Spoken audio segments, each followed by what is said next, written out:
it's the greatest thing I've ever seen. You're overdue. I just felt it's something that makes you look good, and that's cool, and you know, I'm all for it, but I think you need to tone this down because now it's getting obtrusive to the show. But they can go in the afternoon for a U.S. Hold show, on a second. as they did there, and they Dave? can do 180,000 buys for an afternoon show, which they've also done for All In. So Okay, we hold know on. they can do. We know they can do big. Can I numbers for an continue afternoon. this before you cut me off? We Yeah, know go ahead. one thing. Yes. We know it No, I'm not- might have done well because I'm it went not- on first. I'm not saying it would. Here's my thing, Dave. But here's okay. Wait. Okay, here's the thing. Oh my God! It's the greatest thing I've ever seen. I mean, it didn't mean anything to me. It was just a match. That's the problem, Dave. It should mean something to you. Give him a quick squash win just to show that, like, you know, he's not a loser.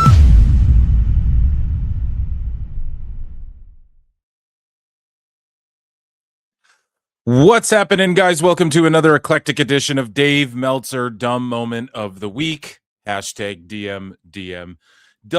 I am your host, the infallible Phil Marks, and it is that time of the year, the most wonderful time of the year, the Wrestling Observer Newsletter Awards 2025.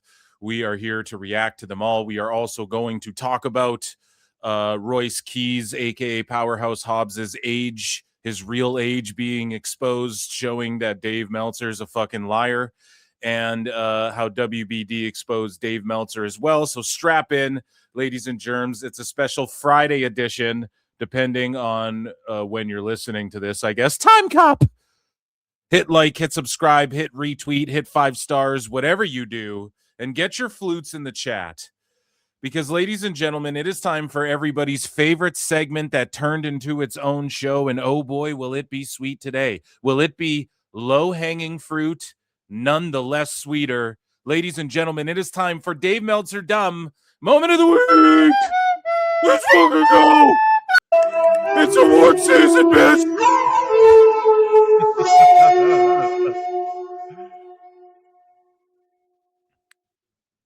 So, guys, right away to kick things off on this show, we are just going to dive into the Wrestling Observer Newsletter 2025 awards.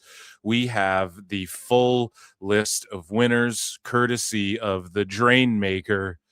Drain Bamager, I think, was his Twitter, but then, like, I think all this Nicolo Piccolo stuff popped off, and then everyone started switching their handles up and stuff. I don't know what happened. Motherfuckers disappeared and stuff. Yeah, and guys, patreon.com/Pro Wrestle Times. That's my plug. And there's bonus episodes of Dave Meltzer Dumb Moment of the Week. Believe that. Go figure. He's so dumb that we got bonus episodes. So, guys, we're gonna go through these awards, and they're exactly what you thought they would be. Okay, Dave is lost his mind, and you know, a couple years ago, or the other, it was last year or 2 years ago, 24. I can't remember. I guess that would be like last year for his awards, as far as his awards are concerned, because they come out in February. Dave Meltzer, you know, he did vote WWE for some things and sort of, you know, convinced his audience and had to convince them, hey, like, you should vote Triple H because look at the business they're doing and all of that, right?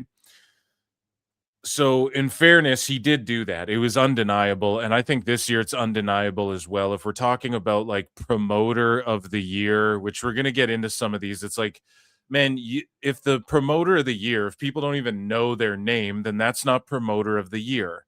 And I'm going to break this shit all down, and I'll explain why that makes sense when we get to it. But yeah, we have the full list here of all of the awards that were handed out, and boy, are there a bunch. Like, I thought I had a lot here at PWT, and of course these are meaningless awards. Like, not that I have to put this disclaimer, but all the Dave simps out there, like, yeah, we know this shit doesn't mean anything. Dave is the most triggered person on earth, so we are going to make fun of his awards. Oh my God, it's that the he greatest hands thing out. I've ever seen.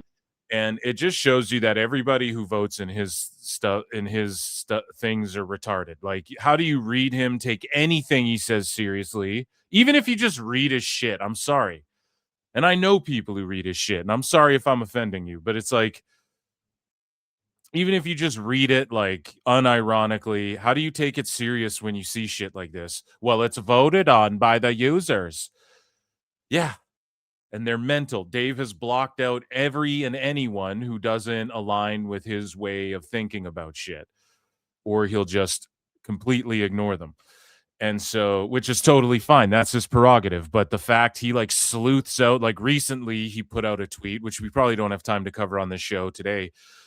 But he quote tweeted and was like, I thought Brian was going back to WWE. And it's like, what trenches of the IWC are you slogging and slushing through? What sludge of the IWC are you in the midst of?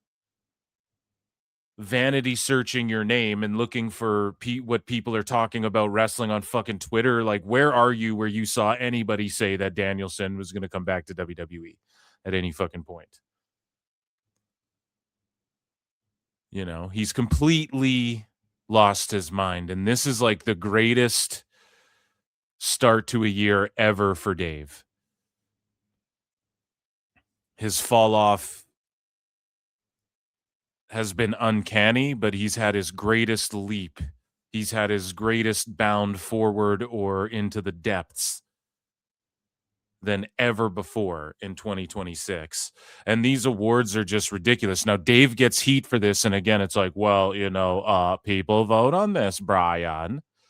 People vote on this. And it's like, they do, but you influence these motherfuckers. You sit there and lie by omission.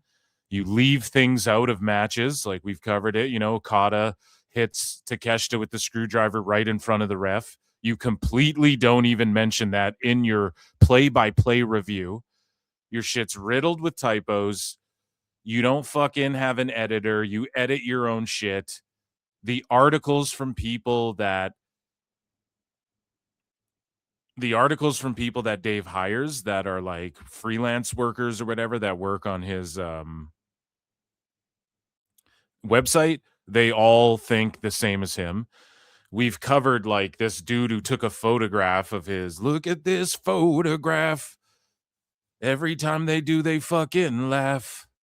Why is my penmanship so bad? And what's going on in Davey's head? No, but like, listen, that guy, like, you know, he took a picture of his shit and it all aligned with Dave. Like, Mystico's the wrestler of the year and all of these fucking things. And the problem with that is like people can't name matches, and you're going to see a fucking trend throughout this. You can't be promoter of the year. Here's the thing, right? You go to Mexico, you say that promoter's name. Yeah, everyone knows him. You go to America, you say the promoter's name. No one fucking knows him. Go to Japan, no one knows him. Go to the UK, no one would know that off the top of their head. However, if you go to Japan or Mexico or the UK or the USA or Canada and you ask anybody who Triple H is, they fucking know, and they know what he's, oh yeah, doesn't he run the WWE now? Oh yeah, Triple H, he's that wrestler. Like, and we're talking wrestling fans even, not just like in general. I'm not talking about like yelling out in a mall, hey, do you know who Triple H is? But I'm just talking like if you went to wrestling fans, most wrestling fans can't name you like 5 Mystico matches this year. And all they can say is MJF. So how the fuck is that? Well, he drew all of this money in the same building, cheap ass tickets. It's like NXT, and they're not sold out all the time. But Dave just sits there and goes, they're sold out, prove it wrong. And then the CMLL owns the arena, so they could just say it's fucking sold out. We saw when Bad Bunny was there were empty seats, and I'm not even shitting on them. Good for them for selling it out every fucking week, quote unquote. They can just say it's sold out to Dave Meltzer because he's a dumb fuck, and then he'll report about it favorably. Now, I'm not trying to even shit on CMLL. I'm not trying to shit on Mystico. I'm not trying to shit on any of the boys or girls in any of this or any of the promotions. It's not their fault that Dave puts the ick on them.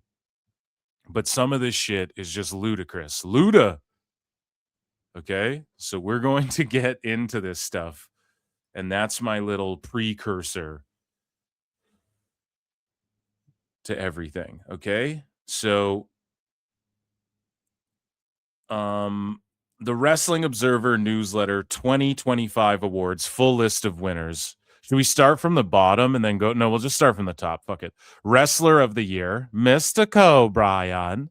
Mystico's the Oh my ever God, say. it's the greatest thing I've ever seen. So, Mystico, I mean, is he an awesome wrestler? Sure. Physically, he's good in the ring. He's obviously got charisma. You know, at one point he was in WWE and they did want to push him and make him like their next Rey Mysterio type guy. Did he flop in WWE? Yeah. Does he understand? He was Sin Cara, for those of you who don't know, at least if I'm not mistaken. I know that there's like Drilistico and Mystico and Mystico and all this. I don't fucking know. And I don't know. I'm like Lex Lugo over here. So Mystico, tremendous wrestler. I'm sure people who wrestle him are like, yeah, he's awesome. I'm sure he's a big draw in Mexico. All of those things. Who is comparable? Who would I pick as wrestler of the year? I don't know, man. I just think that I think everybody kind of unanimously was like John Cena. Had in 2025, it's like every one of his matches were marquee. He put down a bunch of memorable bangers. Yeah, he's yelling his spots out, but he's a bigger draw than Sin Cara, than Mystico, right? So, and you don't have to agree. It's all subjective, but these are like people who voted on this are the people still clinging on to Dave and his vision of what pro wrestling should be. And we can tell that he influences them every year because Dave comes out and says, hey guys, I mean, Triple H, it's undeniable. Then they all just go, okay, Dave. Then they just vote with what the fuck he's saying. And then this year, it's like you see the same people, Wrestling Observer, Wrestle Purist, Sports Illustrated, and Sports Illustrated was just co-opted by Tony Khan, but they're all just being delusional about AEW in so many ways. Like you can't tell me Hangman Adam Page's story, quote unquote, in 25 was the best stories going on in AEW. Even Dave says that at the start of this year in 26, oh, they're kind of doing stories, Brian. Oh, I think all these multiple title challengers is really making it hot. Implying what? That Hangman wasn't doing hot shit. So it's just none of it aligns, none of it makes sense.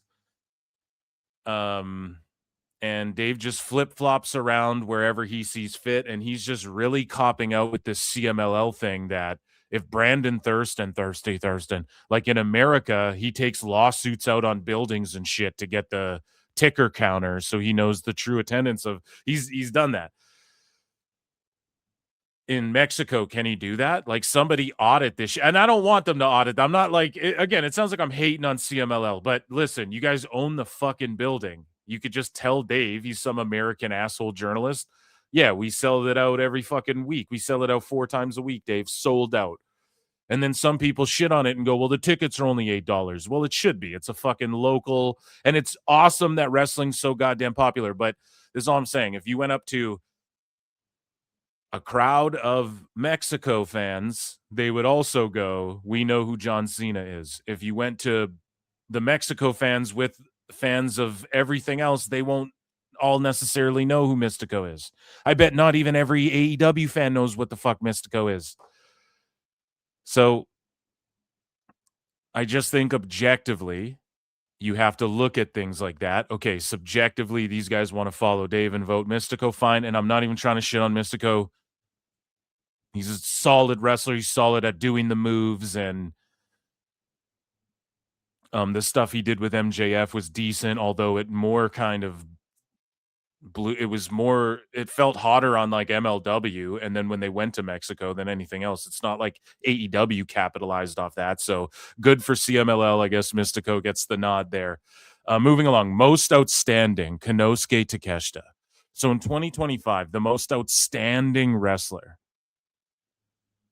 And what does outstanding mean? So just moves. Okay, so if Dave just admits that it's just based on moves, okay, maybe he's right. Maybe Takeshita, you could argue, is really good at throwing flying knees and suplexes, and he transitions into power bumps. He's got strength and athleticism and speed for sure. For sure. Okay, I'm with you there. But then if we're going into selling, okay, he's pretty good. I don't rate him one of the best, but he's an above average wrestler for sure. When we're talking about promos in Japanese, maybe, but Dave, you're not sitting there watching this shit in Japanese. And if you are, that's fine.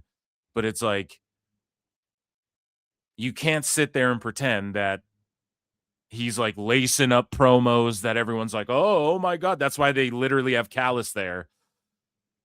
And all of these other characters surrounding Okada and Takeshita, which I won't even argue. Like, I think Takeshita has been booked for Tony Khan booking. He's been booked like well for Tony Khan in AEW and whatnot. I won't even hate on Takeshita. But again, most outstanding. I don't know, man. There's been some really and then is this guys and girls? Because if we're talking the ladies, I mean, come on. Did Sol Ruka, was she more outstanding? Like, who? I'm really trying to think. It's hard because everyone's over this too. This is when Dave does this shit. He waits till February. We need to make sure we get everything in, Brian. Right? But he waits until everybody's already done talking about their awards and last year. But again, everything is connected this year. You'll notice to AEW, CMLL, and New Japan. And so he's pushing hard. And again, Dave is just going, if he thinks he's fighting for the little guy, I don't know, man. There's people who are dead set convinced he's getting paid. People in the business are dead set convinced he's getting fucking paid. But let's give him the benefit of the doubt and say that's not the case. Let's say he just thinks he's sticking up for the little guy. It again, just say that then. Or if the voters think they're sticking up for like, yeah, we got to go anti the Fed in every regard, even though like, yes, our ticket sales expensive. Yes.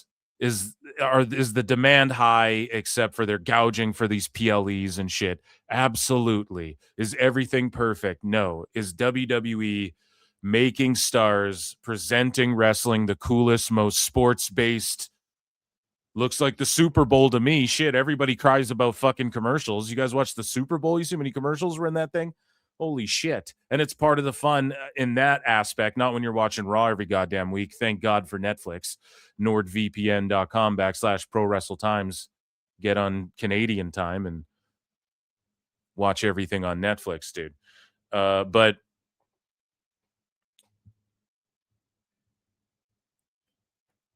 yeah, it's the point I'm making is I don't even fucking know because I'm just here ranting and raving and and I'm going to lose my mind going through these.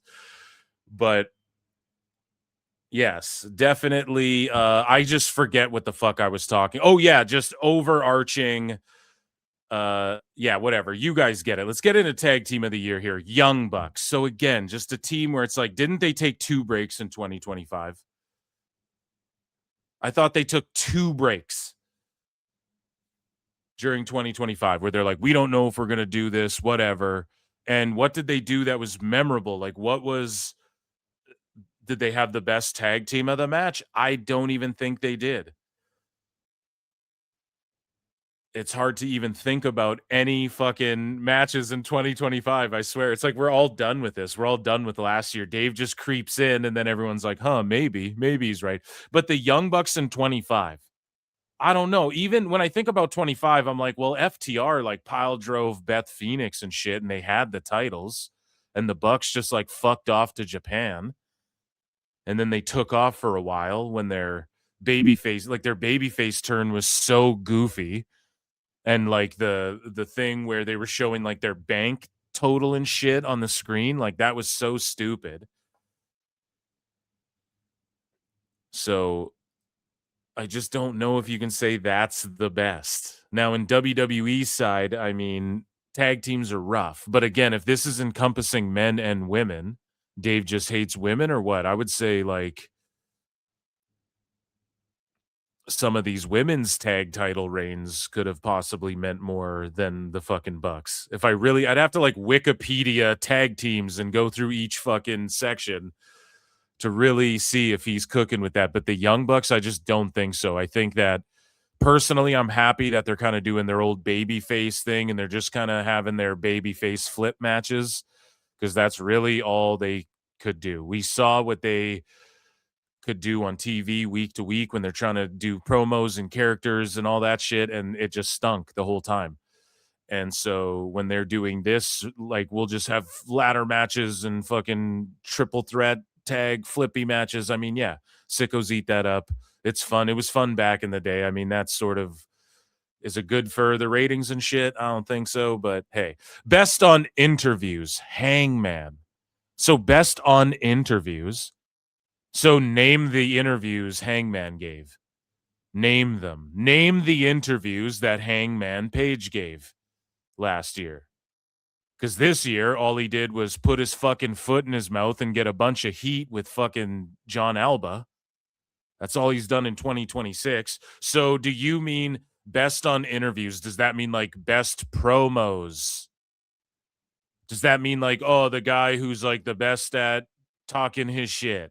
Because like, what does that mean best on interviews? Last year, again, not to go to John Cena, but when I think interviews, I think Rhodes with his podcast did a bunch of fucking interviews last year that got everyone talking. But is it the best? I don't know. And then Cena did every fucking show, did Giga Chad Van Vliet, did Joe Rogan, and like actually made like he went and did a bunch of was he the best on them? I don't fucking know. Is it a work or a shoot? So for work interviews, so did he have a sit down with JR? I'm not remembering. He had a sit down with Renee Paquette. I'm not remembering. I just don't know. So promotion of the year, CMLL. Again, the promotion of the year. So why? Because they sold out the same building a bunch of times in 2025. Meanwhile, okay, so again, how do we quantify the promotion of the year? So storylines, the in-ring action, at least this is how I'm qualifying it. I don't know what Dave comes up with. I don't know how, there's no rhyme or reason to any of this shit. It's just promotion of the year, Brian. Try and pick the right one by listening. Say in my fucking newsletter. You should pick these. Oh my God, it's the greatest thing I've ever seen. Because I like them. Because Tony Khan. I just don't get it. So promotion of the year. So I'm qualifying that. Your boy Phil is qualifying that by saying, listen, in-ring action, stories, and again, it doesn't mean everything's flawless. It just means overall, who is the best. So the story, the drama, the in-ring action, promos, I guess, but that sort of fits into the story category and drama category. And we're talking like drawing houses. And it's funny because Dave will sit there and use drawing ability when it fits his narrative. So he'll go, CMLL's the best promotion.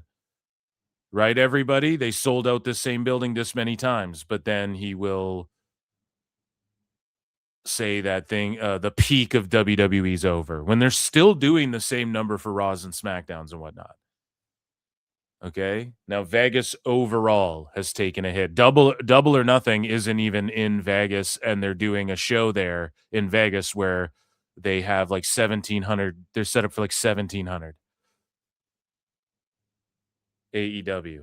Or just past. I can't, one or the other. We were just looking at it on the live show last night. Time Cop.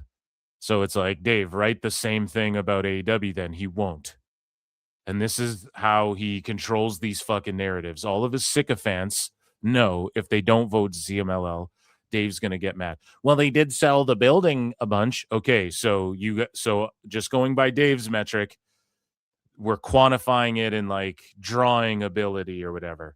So try going to a different city all over the fucking country every single week for live television on Netflix, being in the top 10 on Netflix and selling out in each of these different places, and the amount of money WWE made is tenfold. Now, I'm not the one chalking it up to all that. Dave Meltzer is, when he goes, oh, well, he drew a bunch at this building, so he drew the same people a bunch of times. That rules. That's awesome. I'm not hating on that at fucking all. But just objectively speaking, wouldn't like reaching the widest amount of people all over a country, selling out. And here's the thing, like SmackDown does, even on like a bad SmackDown, it's like 6,000, 8,000, 9,000 people. And people go, oh, look, it's a downswing. So this is like 2 shows they're doing every week. I just don't know. And then promotion of the year. Okay, so the in-ring action. If you go to all of those CMLL fans, they're going to be able to name all the same WWE matches that were like, just because they are there marking out about shit no one knows about. Now, you could say, well, it's not on TV, or it's not, I don't know. You could make all these fucking excuses or say whatever you want, but I'm just going based off of what Dave, well, they sold out this building a bunch of times in a row. Okay, so does NXT. Now, it's not nearly the same amount of people, but if they didn't fill it, if they couldn't fill NXT's building, Dave would be all over it trying to prove that NXT isn't actually sellouts, even though they say it's sellouts. But with CMLL, like we saw when Bad Bunny was there, even they were showing like the way the wrestlers come out, there was a bunch of empty seats behind that side. Now, it was packed all around for sure, but it's like, okay, so Dave, you're just taking them at their word that it's a sellout 100% every time. Like, you don't know that even for sure. Nobody can really verify that, and they own the building. So what are the odds? Like, I'd say I sold it out too. And yes, they were drawing, and Mystico's a draw, and that's fucking awesome. But I don't know, promotion of the year. What's one story? So if I went to Mexico and said, oh man, last year, fucking John Cena's retirement tour, everyone would know what you're talking about. All the CMLL fans would be like, oh yeah, Juan Cena, actually. They would all fucking know, dude. They would all know about it. But if you came here and were like, man, Mystico, and he really mixed it up with Hechicero, dude. And it was, when Claudio went over there from AEW and beat fucking Blue Panther Jr., like no one knows about that shit. And if this is the case that CMLL is so great, then Dave, why aren't you voting MLW for shit when they have CMLL guys all over that fucking show? Why isn't MLW anywhere on your radar? Because it's a specific fucking narrative that you're trying to So promotion of the year is CMLL. Let me pull this up quickly, this image, and look at this photograph. Lincoln Hawk for 2 says, promoter of the year equals me for my 2K25 universe. Ladies and gentlemen, round of applause for Lincoln Hawk and his 2K20 universe.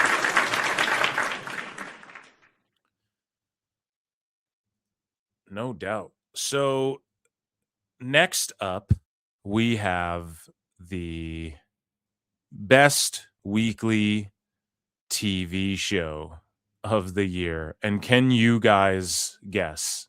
Can you guys fathom a guess at what was chosen? AEW Dynamite, proving once again that the best guy is Tony Khan.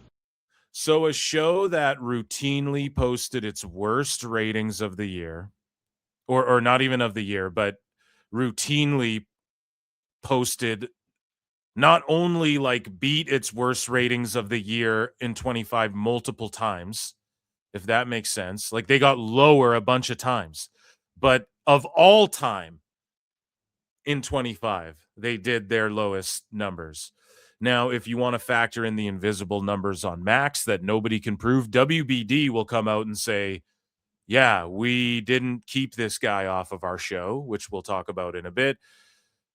But they won't come out and say, yeah, AEW did 500,000 viewers or even 100,000 viewers, because everybody's goddamn liars. But this show last year that had Moxley running rampant, tanking the fucking ratings, even when Hangman won the belt, it meant fucking nothing. It meant nothing. Nothing came of it. Mox just kept running amok like a triple cup tone, kept running amok, doing whatever the fuck he wanted to do, and nothing changed. They were still choking people out, fishbowl drownings. Like, it didn't matter that he lost the title. Nothing changed about the Death Riders until, ready? Moxley went, I'm a good guy now for the pro wrestling. I'm a good guy. Look, I'm hardcore. And then he beat everyone in the C2. Well, he actually lost to people. This is the thing. The C2's a tricky way where, like, he won the thing, but he put a couple guys over in it. So, oh, yeah, he did so much for everyone. And then, meanwhile, Fletcher's just stuck at the TNT title again in 20 to start off 26. So what did putting him over do? Where the fuck is Roderick Strong? What did putting Kyle O'Reilly or Roderick Strong over do for anybody?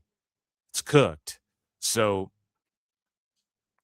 when it comes to Dynamite, like, truly, I think even with Monet being involved in a lot of that shit, it was ultra cringy as well, where people were like turning it off. I think the Young Bucks did terrible shit. There was really no storylines.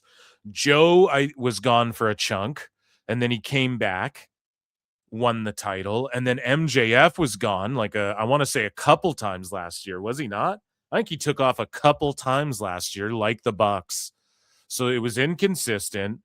Let's think about it. Ricochet shit was garbage. Hurt Syndicate did some stuff. You know, they were kind of cooking a little bit. What else was going on last year in AEW? Tony Storm, I think, just started to fall off. That was the beginning of her kind of mid to the end of the year, was kind of her starting to fall off and being, you know, a little less interesting, of like a wacky character. What else? Yeah, I don't know. I don't think Swerve was there. Swerve wasn't there for a lot of time. So I just really don't agree that AEW Dynamite's the best weekly show. Now, again, it's a subjective thing. They all voted on it, but what are the odds that everyone voted on this? Like, how do you honestly say that Raw isn't in the discussion? Even TNA, that got a fucking TV deal out of stuff. I don't know if Dave is looking at like it's just Dynamite for some reason, even though I think everyone collectively agrees, even Chris Statlander seemingly agrees, that Dynamite just doesn't really make sense. There's no real fucking, now they're starting to pick it up a little bit. They're picking it up a little bit. I'll give them that. Like, honestly, the Dynamites have been formatted a little better. And I know Dave's like, oh, everyone being interested in the title's really giving them a boost, Brian. But it's like, yeah, that should just be, it's just the most elementary surface level shit that Tone like can't even accomplish. And now that he's doing it, everyone's like, oh, look, he's doing a story, because they all just are approaching the champ. But let's see how things are executed and if they can tell these stories a little bit better. And even Dave was like, Brody King should have been on Dynamite. They should have had a segment. And then fucking he gets pwned by WBD execs, which we're about to get into. But yeah, Dynamite being the fucking best show, I just don't know if that could possibly. He had Cuervo with him the whole time too. So, match of the year, Kenny Omega versus Gabe Kidd at Wrestle Dynasty. Bruv. Now, I will say this. That match was tremendous. It was tremendous, Brian. Kenny Omega worked like a real chill pace, though. He worked like how if he went to WWE, Kenny Omega, that's how he'd work. And would Dave be clapping it up like a seal, making those cheeks clap or what? For fucking Kenny Omega there, Dave? Like, would he be doing that if he was in WWE? I don't know. Maybe he would because it's one of his guys. Now, is this match of the year? I just feel like not enough fucking... So, like, the moves... Was there drama in it? Sure. Do you have to know who the fuck Gabe Kidd and Kenny Omega are to be invested? Yes. Do a bunch of people who know Kenny Omega don't know who the fuck Gabe Kidd is and didn't even watch that match? Yes. Yes, absolutely. And so is that match of the year? I just can't. I don't know. I don't see that at all. I do not see that at all. I'm sorry. I stand by mine again. What's the match that if you went to every fan who is watching fucking Nude, if you went to Japan and said, hey, did you see what John Cena did with AJ Styles, for instance, they would all have fucking seen it. They'd all know about it. So again, 2025 has come and passed. The innocence says, I don't fucking know. Wake me up when this show ends. But seriously though, match of the year, I'll just say that again, this is all subjective. They voted on it, but again, that just shows you like the majority of the observer votees, they all are like, yes, we're gonna watch every match that Dave tells us to, because otherwise, like, how would all these people know about the fucking match unless they're just super into AEW and Nuge, or they pretend that they watch every single thing? Like, there's no way that Dave watches fucking Stardom, Marigold, fucking CMLL, AAA, Raw, SmackDown, New Japan. Literally, there's just not enough human time to do that. So I just think that, and again, do any of these sexist pigs, no, I'm just joking, do any of these patriarchal sons of bitches, men, factor in any of the women either? Like Rhea and Io fucking cooked. Like, I'm sure Io, think about her matches. He had Cuervo with him the whole time too. What about like I'm sure Punk had a banger in there too, but that one wouldn't have come to mind for me as match of the year personally. But again, or maybe like it would have maybe made like my top 5. If I really sat down, I should add match of the year to the PWT awards as well. So United States, Canada MVP, Jon Moxley. What? Moxley, again, MVP. So he put over Fletcher. Okay, Fletcher's just got the TNT title again. He put over O'Reilly. O'Reilly's like done. He's like retired before Mox because he's hurt so much and has kids and doesn't really give a fuck. And he said that on AEW Unrestricted. Who else did he put over? Oh, Roderick Strong. Like, what did he do? Who did he help get over? Hangman Page. Hangman Page might not be allowed on TV anymore. No, I'm just kidding. But like, for real, where's that guy? What did he do? They just took the belt off him in a hurry, dude. And like that Marty Scurll shit didn't really affect him well. So like, again, last year, what did Moxley do to elevate anything? He tanked the ratings, tanked the attendances as world champion, did the cringiest shit on every show that everyone hated. Everyone, even AEW fans, were like, this is stupid as fuck. And they just had to lie there and accept the slop. But then they sit there and go, oh, WWE just feeds you brain slop. No, it's not brain slop when fucking Chelsea Green gets squashed. Like, yeah, it's shitty, but because we all love Chelsea Green, but like it's not slop though. These people are operating at the highest level all the time.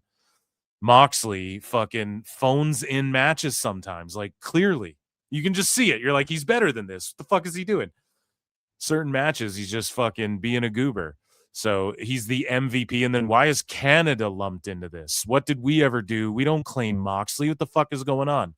The United States Canada MVP separate from the fucking Mexico MVP. Just say North America MVP and say Moxley. You know, like what the fuck in Canada? What did he do in Canada? Edge is like, oh, wait. Oh, but I'm on Disney Plus. Like, what the fuck did Moxley do? Yeah, I'm real cool. I'm gonna drown you in a fishbowl in Toronto. Scooby-Doo, wah, wah. I don't even think that was in Toronto, but you guys get what I'm saying. Like, what did Canada do to deserve Moxley? So, the next award, the Koichi Yoshizawa Award, the Japanese MVP, was Saya Kamatani. So shout her out. She's doing big things. She's like the most over Joshi, the top Joshi gal. And I guess if you're going with Japanese MVP, Dave's going to hate on Tsuji, I guess. Dave's going to hate on, I don't know who else. Who could be the Japanese MVP? I guess you give it to one of these Joshi girls. I'm not even going to hate on that because in Japan, she could be like more over than Evil is, but the top guys in Nuge, I mean, everyone's leaving and shit. Last year, I mean, what was the story really? It was Takeshita and Tsuji heading into the start of this year. And then I guess you had like Goto had a good year. And some of the tag teams and stuff. But yeah, give it to the Joshi. I'm not going to fucking hate on that at all. Get your flowers. The Mexico MVP, of course, Mystico, because how is it not? He's Wrestler of the Year. The European MVP, Michael Oku. So the Europe MVP, like what they did in Europe. Or is it like the Europe? Because again, Zack Sabre Jr., a lot of people don't like him, but he was world champion in Nuge. He went and did some stellar shit in the tag division as well to cap off the year and things like this. So, and then he was like a TV champ. I don't know if that bled into, I don't know, like 25. I think he held a couple different titles, but I digress. So Zack Saber's a European, but he was crushing it in Japan. So does he get the Japanese nod or the European nod? I don't know. Michael Oku's not officially signed to AEW, but he shows up like when Tone gives him the call. You know, he's Will Ospreay's bruv. So, you know, Dave's going to give him the nod. Europe MVP, like Dave's sitting there watching a bunch of European pro wrestling. Or let me just throw this out there. Because, like, I'm not a dummy like you, Dave Meltzer. I'm not a goddamn dummy like you, Dave. Okay? Like, are you watching all of this European wrestling, or are you just watching like, oh, bruv, I know Michael Oku, bruv, watch his match. And then like, that's the only European wrestling you're consuming. So you're like, oh, Michael Oku. You know what I'm saying? So the Hodge Award non-heavyweight MVP, Mystico, because I guess he's not a heavyweight, and he isn't. But again, if he stacks up with MJF, this is why, again, it's like, this is why people don't get behind MJF. Like, I think MJF and Mystico are the same fucking size. Okay? And MJF's your world heavyweight champion. And I don't mean to be sizist. I know we're ageist and sizist here at PWT. Not really, but Mystico also, of course, because he's Wrestler of the Year, he's going to be Mexico Wrestler of the Year and light heavyweight or whatever, non-heavyweight. So does this mean girl too? I don't fucking know. Again, Dave has buried other awards and said his awards are the ones that matter the most. Dave, when you press him on his awards and say, well, they're just your opinion, he goes, well, no, I think that we do I think Chris Van Vliet, the Giga Chad Van Vliet, pressed him on that and was like, so what metric do you like? How do you explain it? And he couldn't even quantify how he gives out stars or awards and his stars. And he wouldn't admit that they're his opinion stars and awards. He won't admit that shit. He plays it off as like, no, we're very objective and all this stuff. So, I mean, it is what it is, man. But I would love an explanation, and maybe he gives one of what a non-heavyweight means. Like, so the minis, do they count? No. Women's wrestling MVP, Saya Kamatani, because it can't be Io Sky. It can't be Rhea Ripley. So you can't just give Saya Kamatani her flowers with the Japanese MVP, right? And here's the thing, too. He wants to say that Mystico's the MVP because what, chat? Because he draws a bunch over and over again in Mexico. Well, Stardom, or wherever Saya is currently, they don't draw a bunch of fucking people. They don't draw big houses. They're not doing they're doing like NXT crowds, maybe a bit larger than that. Some of the shows draw well. Okay, but they're not doing, they're not doing this on this level. So now that's discarded. And what Io Sky and Rhea Ripley and their ilk in the WWE have contributed to the overall landscape of pro fucking wrestling and what they drew. You can't tell me there aren't fucking people going crazy crying. And like when Nikki Bella comes out, you see women crying. When Rhea Ripley comes out, you see women crying. Some of these women. So you're going to tell me that the women's wrestling MVP wasn't like Io or Stephanie Vaquer. Not Stephanie Vaquer, dude, who crushed it, had a stellar, like an uprising like we haven't seen. Gets over on the main roster, NXT, multiple titles to the main roster, world heavyweight champion, or women's world heavyweight champion, I guess. I don't know. I just call those big golds the heavyweight titles, brah. But it's crazy. Like, this is just crazy hater shit. How is this women's MVP? So does she cut the best promos? I guarantee not. Has she had the biggest marquee matches? Nope. Has she drawn more than any of the women? No. Is she a better wrestler than all of these women? She's fucking Alundra Blaze mixed with Toyota Miami and all fucking every women's wrestler, all the great wrestlers, Molly Holly all rolled into one. Is that what she is? I fucking doubt it. And I'd even argue like people in AEW, there are women in AEW that probably deserve the women's wrestling MVP over, and not even a shit on her, but it's just based on moves and like concussing each other and shit. That's all Dave likes. That's all he fucking cares about. Brian. He just cares about car wrecks. And he's cooked. So,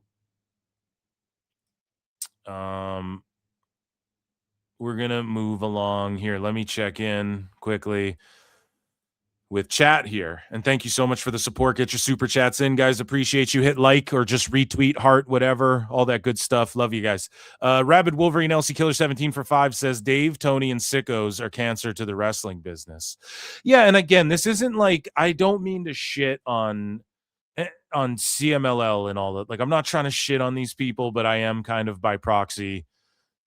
I just have to own that, and that's totally fine. I'm willing to do it to get the point across, but come on, man. Like, no, Io didn't get a fucking not. Like, one of these women in WWE, are you kidding me? They're contributing nothing to be women's MVP. Did Io not have banger? Like, all of her matches were bangers. Oh, well, she was hurt. There was like a month where she was hurt, Brian. Gives a fuck, man. It's crazy. Rabid Wolverine LC Killer 17 for 2 says, I vote Phil for Booker of the Year. Yeah, dude, I'm pretty good at booking these shows. I don't know about a wrestling show. If it was me, I'd be completely humble and I'd take a step back. If I was Tone, I've explained it a million times, I would have just been booking ROH to get my reps in and just like do a YouTube show. Let other people handle Dynamite. Still pitch my ideas and say, like, here's who I want to be champ. Here's when I see it. Can we whatever? Let other people kind of handle it or tell me like, no, that's dumb. You should do this, whatever. And like, I'd be learning in Gorilla. I wouldn't be in Gorilla. Like Tony since day one's been in Gorilla. Oh yeah, it's great. Like I would be sitting there just watching people who know what the fuck they're doing. That would be my initial, if I just started booking pro wrestling, but I wouldn't want to do that. It seems too stressful. I got to be honest, unless paid me a lot of money, but I wouldn't even, it just seems like, look at the hate Triple H gets. He gets outvoted for Booker of the Year by people you've never fucking heard of in your life. Okay? So anyways. Let's get into the next section here of awards. So, best box office draw, John Cena. So they got that one right, but it's because you can't really, when it comes to best box office draw, that's not an opinion. This is one that must rely on cold, hard data and facts.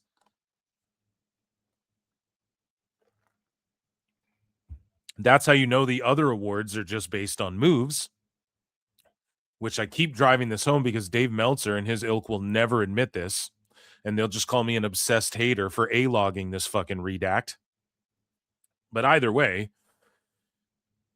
that's objective. You can't argue, and this is what's so dumb. Best box office draw. It should just be called the number one box office draw. No one votes on this. It's just this is who it is, because you can just do the math on that. Now, the way Dave talks about Mystico, you'd think he would have won this too, but since Dave can't give Cena any other awards that he likely should have earned because other people took them, that he's trying to get over or is being paid to get over, allegedly, right? This is a cartoon. I don't know. Right? Yeah, you can't argue with John Cena being the best box office draw. Feud of the year. Listen to this one. Hangman Page versus John Moxley. Liar! Come Tell on, us man. what you know, you goddamn liar! This shit got bum rushed on everyone. I know that Dave was coming in his pants when fucking Hangman won the title. And everyone was like, and they popped. It meant nothing, though. The ratings and attendances went, and then Tone just switched the belt off him. So how much did that really mean? Feud of the year in wrestling was Hangman and Moxley. Didn't they fucking feud for like 3 months at the most? If you tally together all of their interactions, like it wasn't even a feud. It's crazy. And again, are women not involved in this shit? Are women not involved in this shit, you sexist son of a bitch? No. But for real, like, are women not involved in this at all? Is there a whole other list of women's awards that I'm not seeing anywhere? What the fuck? The feud of the year. I don't know, man. I think Rhodes and Cena was more memorable. Oh, well, the heel turn sucked. No, it really didn't. It just kind of, this is what happened. It interrupted shit, but it was awesome to see it one last time, and people were reacting. People go, oh, it's the reactions, how the crowds move. Cena was fucking getting on everyone's bad side. Was it the best shit ever? Was it a big show, fucking quick switcheroo, switch back and forth? Yes. But it was awesome, and the crowd reacted so favorably. If we had just gotten the babyface Cena shit through the whole year, people would have been like, yawn, tired of it, bored of it. So it was actually really a good thing that they did that, and I think people will learn to accept that in hindsight. But in the moment, it was kind of like, yeah, this isn't the best shit ever. But it just added so much. Getting that moment of Cena's heel turn and his face switch and all of that, it was amazing. So the best feud, like, God damn it, man. Mox and Hangman, my recollection of it is like, yes, there was like a through line sort of like a bunch of wrestlers are mad at the Death Riders. And then just sort of at the tail end, Hangman's like, I'm going after Mox. And then I felt like their feud was like 2 months, a month at the most. I don't even know. Is it Drew Rhodes? Maybe that's been ongoing. I don't know if that's been the best feud. Naomi was cooking in 25. Yeah, I don't know, man. It's crazy to just pick that one. I know that was a moment for AEW fans, but nothing changed. So what really, like, what quantifies feud of the year? Promos, the matches, the story, like what actually is the details of the story? What does the story itself entail, right? Like, is it a fucking revenge plot? Is it just is it betrayal? Is it heartbreak? Maybe it's a couple of those things, but is it like is it just purely motivation? Well, it was to stamp out the Death Riders. Yeah, but like everyone was like, it didn't stamp them out, and everyone was doing that. Like everyone, you had fucking Trent Beretta, or who was it? Like Chuck T was backstage standing up to the fucking death. Like it was a shit show. That was the Death Riders is the worst shit ever. It can't win best of anything. And Moxley is Death Riders, so inherently feud of the year. It just doesn't qualify. Most improved, Harley fucking Cameron. Now again, dude, I love Harley Cameron. I'm not trying to shit on Harley Cameron. You guys know I've played her videos on this show. I've put her over tremendously. I'm not just being a hater over here on everything Dave has to say, but Let's just be fair. We got a couple haters.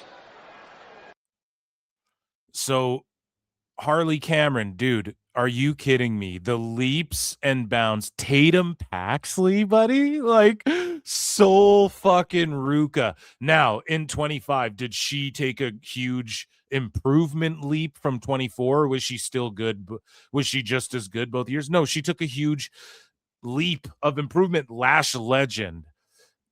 Stephanie Vaquer even is most improved, coming in showing that she can work the raw Netflix style right away, like got it right away.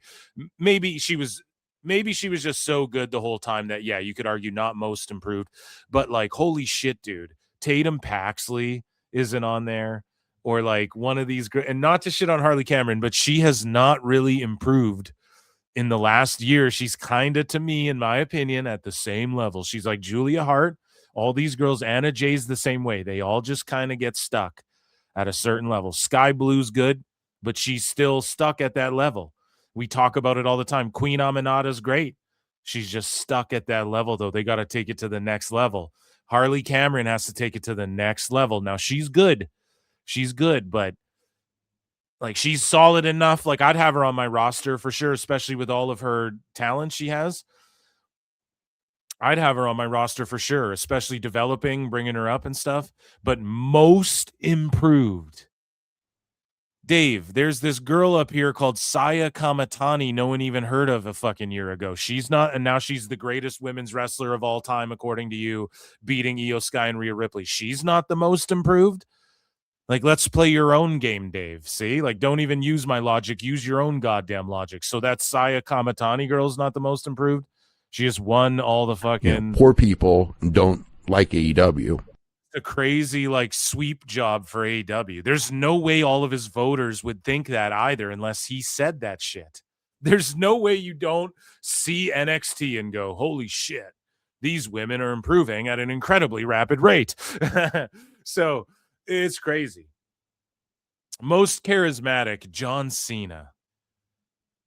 Fucking cop out. I mean, yeah, but that's just, again, they're just sort of like giving John Cena. They're not even thinking too hard about WWE. They're not really factoring WWE into anything.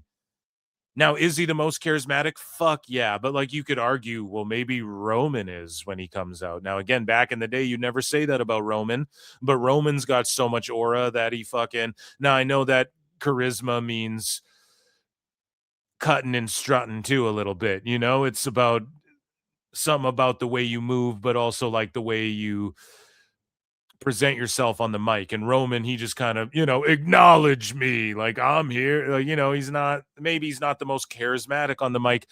And yes, I agree, John Cena deserves that fucking award for all the different like heel and babyface promos he did and backstage shit and everything. I'd say it's fucking John Cena. He's the most charismatic guy when he walks in the room. But again, it just shows that they didn't really give too much thought to any of this shit. Bryan Danielson Award, Best Technical Wrestler, Zack Sabre Jr. Okay, fair enough. I mean, okay, Best Technical Wrestler. Yeah, I guess he does like the, ooh, I got you in a pretzel, I'll tickle your bumhole. I don't know how you fucking I don't know, do we say someone like Jonathan Gresham? But again, you'd factor it like, well, Zack Sabre Jr. was New Japan heavyweight champion. Okay. So then Io Sky was WWE world champion, should have won, Woman of the Year or whatever the fuck that one female award was. So technical wrestler. Okay, sure. Give it to Zack Sabre. Like, I won't argue that. I guess he's technically good at like wrist lock to headlock, takeover, grab the ankle, he's smooth with it. All right. Bruiser Brody Memorial Award, Best Brawler, John Moxley. The sloppy fucking Moxley, man. Lock him up! Lock Dave Meltzer up for this shit. The best brawler, John Moxley. Come on, bruv. Come on, bruv. Come on, man. He dumps people on their fucking heads. He's just sloppy fucking these shitty, sloppy, dumpy chop battles, forearm battles or whatever. It's just like, is that good brawling? I think when I think of good brawling, I think of, and this might sound weird to people. Well, I think of Stone Cold right away, obviously, the standard bearer. And this might sound weird to people, but I think of people like Bret Hart. The way he throws his fucking punches. We talk about this all the time. Now, Dave brawler style of wrestling, Phil. It's a brawler style. The guys who identify as brawlers. So it's like between him and Eddie Kingston and shit. Okay. And maybe, you give it to Mox, I guess. Best brawler. On the outside or on the inside. I don't know. Quantify this a little bit. I would say like what Shiloh Hill and Briggs did was more brawly and badass than anything Moxley's done this year or last year, pardon me. Best flying wrestler, Mascara Dorada. So he was in WWE at one point, I believe, right? Let me just quickly Google it. Mascara, Grand Metalik. I was going to say it was like Lindsay Dorado or something. So Grand Metalik, the best flyer, the best flying wrestler. So does this mean like who saves the most air miles and fucking no? But Grand Metalik, I just think it's a travesty. You have to give it to Javon Evans as far as high flyer. And again, Dave Meltzer wants to sit there and try and entice Javon Evans and go, oh, well, Tony Khan will give you millions and billions of fucking The best dollars. guys, Tony Khan. If you come here, Javon, even though Tone had him in his fucking clutches, but he gives it to Grand Metalik. Like, name one match where you go, wow, he really memorably flew through the air. I'd even rather give it to Ricochet than this fucking guy. Name a match where you're like, whoa, that guy really flew through the air and was amazing. Right? Flying wrestler. Okay, so again, women don't count, I guess. So we're not counting like Io Sky does the moonsault, does the dives off the cage, does the fucking dives off the balcony and all that. I guess we're not counting those memorable moments, which some people say are hack and played out. Okay, I'll give you that. So we're trying to freshen it up this year. So Javon Evans isn't the best flyer. Like, he's done spectacular fucking things. He can clear 2/3 of the ring for a shoot, brother. Even the way he gets thrown by like Oba Femi. We've seen him like clear fucking through over the ropes, over the fucking floor to the outside on the announce table, to the point AEW copied that fucking spot. Think about guys like, let's look at TNA. So TNA doesn't get no love for their X division. So Leon Slater, Dave, doing that 450 swanton that everyone's talking about, got featured multiple places, teamed up with Javon, did crazy X division shit, those Ultimate X matches, diving through the air. Fucking AJ Francis for his dives in that ladder match deserve more fucking. He had Cuervo with him the whole time too. Dude. But for real, like, Leon Slater's not on that list. I don't know. I think that's pretty cooked. Most overrated, Jey Uso. Dave cooked on that shit. Moving along. Most underrated. Can I get a yee? Yee. Listen, no, I won't move. I won't just breeze past that. Jey Uso. Here's the thing. I will argue this one a little bit. I don't think he's overrated. Everybody understands perfectly well what his like limit, like how good of a wrestler he is, quote unquote. Okay. And he's better as a tag guy.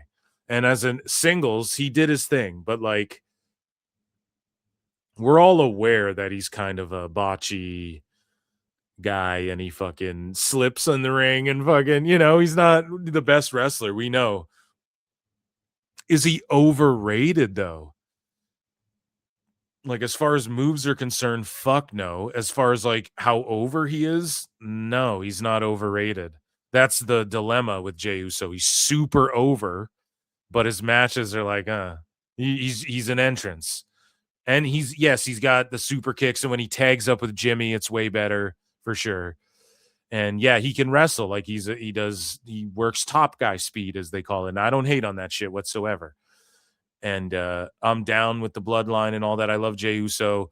I'm okay with his entrance. In the Rumble, it was like, fuck this. But then Roman punched him in the face, so I popped for that. That was all good. And Jey Uso, that's sort of the dilemma with him. Like, he's not overrated as a wrestler because people, I think, fairly rate him and maybe even underrate him. And he's not overrated as far as like how over he is. He's fucking super over, man, and he moves a ton of merch. So I don't think that's the right choice. Now, overrated, I wouldn't even say Kyle Fletcher either. Like, does Dave overrate him? Yeah, a little bit. I would say a little bit. But is he overrated? No, I think that if you look at Fletcher and say, yeah, he could be like the dude one day in either company, I wouldn't say he's overrated. A guy like Beast Mordos, like you guys see, not to jump ahead, but most underrated Beast Mordos. Well, that's you overrating him, Dave. Like I'm sorry, Beast Mordos. He's a solid lucha, I guess. He's a solid hand. Again, if I had some luchas on my roster, he'd be like with his getup and he's able to wrestle in it. That would be like one of my top heel luchas.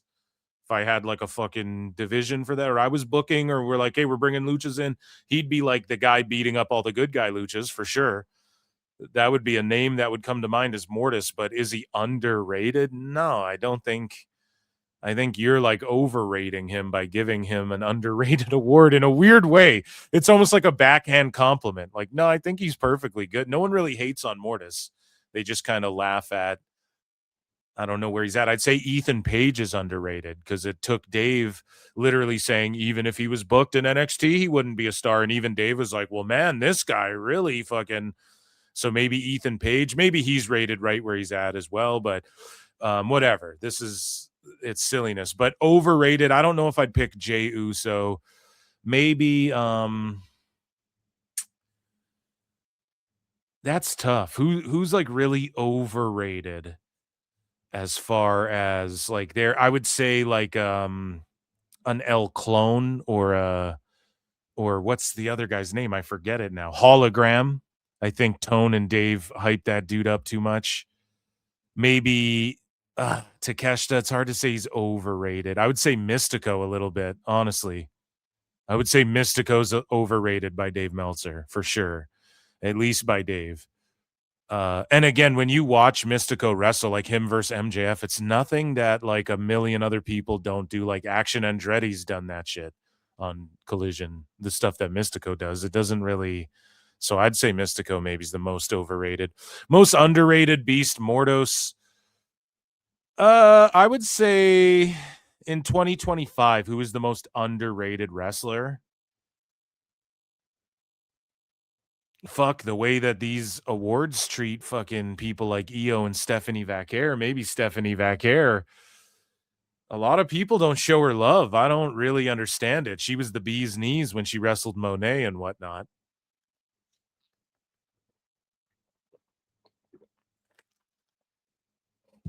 Most underrated. I'd have to think about that, I guess, a little longer. He picked Beast Mortis. I don't think he's underrated, though. I think he's perfectly, we all understand what he is. No one shits on, no one's like, man, that Mortis guy sucks at wrestling and doesn't have a cool look or anything. That's not a criticism of him. It's just like funny that he's dating Monet. And then obviously Tone doesn't know how to book luchas. So you're going to roast that shit. Mike Santana. Thank you. Mike Santana is the most underrated. Hands down, the most underrated guy is Mike Santana. I think that is the fucking hands down definitive answer for 25. Perfect answer. TNA gets no love. Women get no love. What a fucking TNA phobic, sexist lock. So, rookie of the year, Sari Yamaoka. Sari Yamaoka is the rookie of the year, according to Dave Meltzer. So you guys can go ahead and look up who that is. And rookie of the year. Damn. Let me think. What is a rookie, though? This is the problem in pro wrestling. Does it have to be your first year? I'll just agree with Dave on this one because, what does he qualify that? Rookie of the year, you in NXT, you get your rookie year in NXT, and then you get your rookie year on the main roster as well. In AEW, there's no real rookie year because TNA is more prestigious than AEW. Historically, if you come from New Japan, that's more prestigious than AEW historically, so these other places are like 1-to-1 or just a step below or above AEW. So is that really your rookie year, like in AEW? Okay, then that's a whole separate category than just your rookie year in wrestling. So I'll give it to Dave. Who's a 1-year person that's really blown everyone away. And Aaron Wolf is getting punished. Dave was never high on Aaron Wolf. Evil, they had him beat Evil, and then all of a sudden Aaron Wolf gets beat in a 2-minute match from Ren Narita that Dave Meltzer literally rated -1 star. So there's an agenda against Aaron.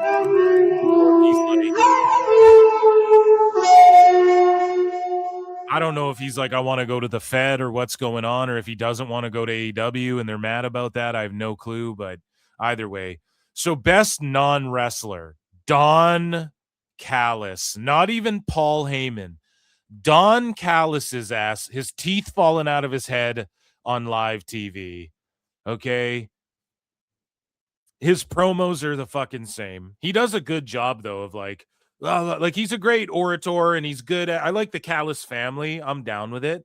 But to say that's better than Paul Heyman cooking he's in every top guy fucking feud and angle. He's got history with all the top guys. He connects all these stories that's drawing the most shit coming off of the fucking Bloodline run. And then now he's with the Vision and all these promos he's cutting and all this stuff with Adam Pearce. You're really going to fucking tell, Adam Pearce deserves it over Don Callis.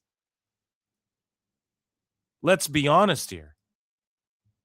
And even Don Callis posted about this, saying that Paul Heyman deserves it. So shout out Callis, a good Canadian boy there. But even he doesn't agree with you, Dave Meltzer. You're a dumbass. Meltzer Inferno. And your voters. Don Callis. This is how you know that the voters are retarded. And they just listen to Dave. Don Callis. How did you all vote? And the most points go to Don Callis. This is in a bubble, right? Every fucking buddy else agrees.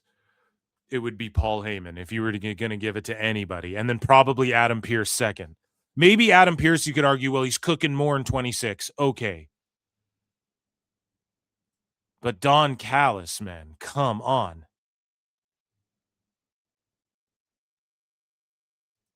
Crazy, man.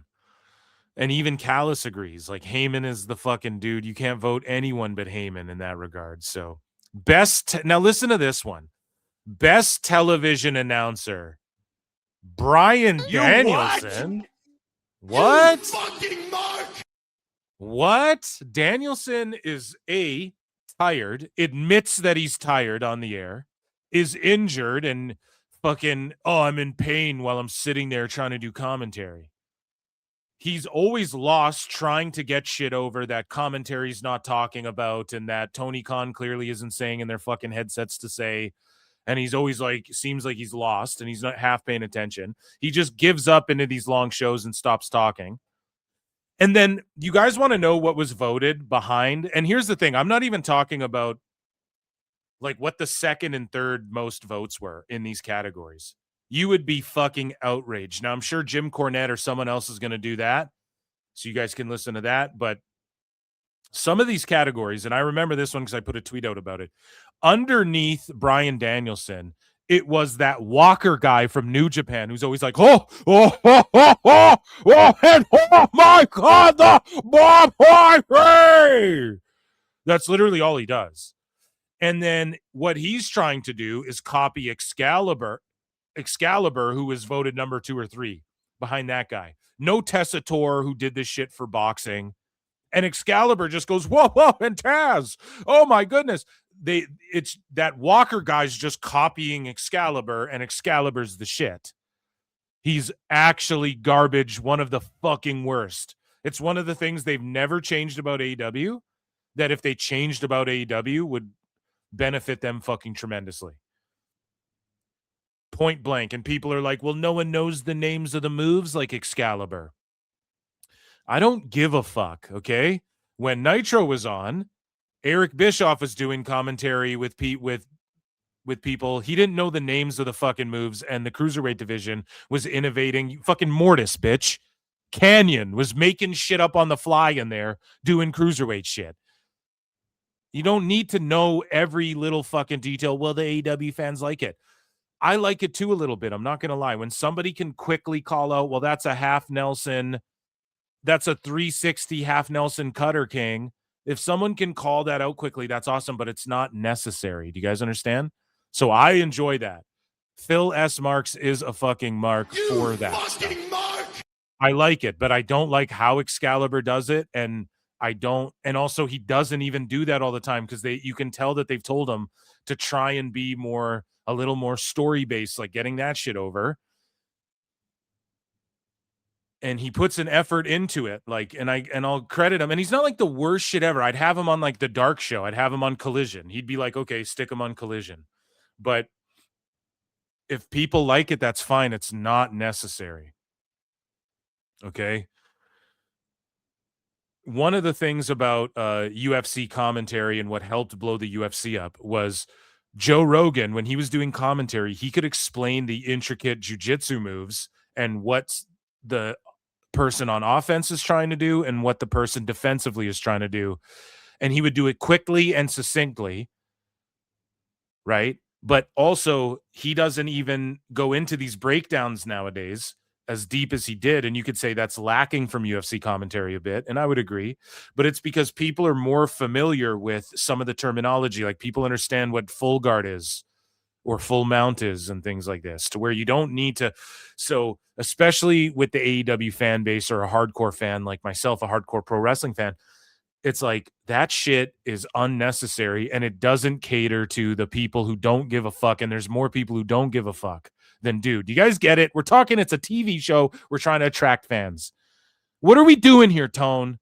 Put me on retainer and call me. I'll be your consultant. Fuck this Dave Meltzer fellow.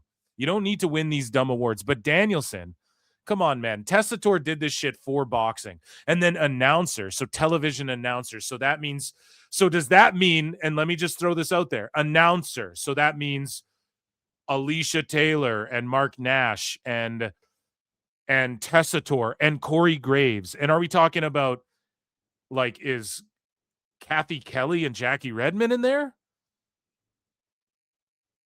Is even Renee Paquette is better than Danielson at like talking and conveying shit back and forth with the wrestlers, in my opinion, and doing her thing where they're coming out of, like, they stole that thing from the UFC where that Megan O'Leary does, where she stands in front of the tunnel, the fighter walks out, and then the camera follows the fighter while she's giving stats and factoids. It's very like what's her name? Doris Bird or whatever the fuck in the NBA. I forget her goddamn name, but it's very UFC-ish. And they do that on AEW sometimes. I like that shit. But what the fuck are we talking about? Taz is better than Danielson. And I know he was out for a long time, like all fucking year. But and then to nominate like Excalibur and that Walker guy underneath like 2 and 3, what the fuck? What the fuck, man? Tessator's good enough for like the elitist combat sport that is boxing, you know? And he doesn't even get a nod. He's not even up there in the conversation. It's just all these people who do the same thing. Oh, and the Oshigoroshi from the top. And oh my God. Fucking terrible, man. So worst television announcer, Booker T. So yeah, this encompasses commentators and just announcers, I guess. The worst one, Booker T. Okay, so that's racist. No, but like, why does Booker T get hate? It's super over with a younger fan base. And yeah, I don't know. Like, people, I know some people don't like it, but a lot of people love it, you know, and the wrestlers themselves love it. But then Dave and these sickos are like, nah, he's the fucking He worst. had Cuervo with him the whole time too. And it's like, I know that Dave doesn't really understand and why it works so well in NXT or African NXT, as friend of the show Alfred Konuwa would say. Like, I know he doesn't get all that, but it's, I don't know, man. Booker T's a fun vibe. And when even the wrestlers are like, oh man, I miss Booker T, or like, oh, his call, like, this is, I don't know, dude. Part of wrestling's supposed to be fun and over the top characters. I think Dave really forgets that it's also about characters, not just hard weighing yourself and fucking wrestling till you collapse and getting concussed and doing shoot moves to each other that are really hurting each other. So the best major wrestling show, AEW All in Texas. Come on, man. It went forever. It was not that memorable. People were not talking about Hangman's title win that long after it. Hangman beat Mox in a match. No offense between those two. We've seen it 1,000 million fucking times, even on Dynamite. We've seen that match 100,000 fucking times, and not in a good way. How is that the best overall major wrestling show? Like, not even WrestleMania? Night 1 or 2? Not even the fucking Cena heel turn show? That wasn't the best show? Like, that chamber match wasn't unfucking real? Leading up to then the heel turn and shit too? That card wasn't good? The women's evolution card wasn't good? Like, now you want to be a sicko. You want to go hit him with the sicko mode, Dave, and you want to fucking talk about just sheer wrestling and then like surprise, like maybe a couple surprise pops, right? Is that what you want to talk about, Dave? Then Evolution 2 that was in 25, right? That's not on your list for like just banger matches and then, oh my God, it's the greatest thing I've ever seen. And then like surprise, motherfucker. Like, that's not on there. What are we talking about? How did all of your sycophants vote this? What was 2 and 3? I guarantee they weren't anything WWE.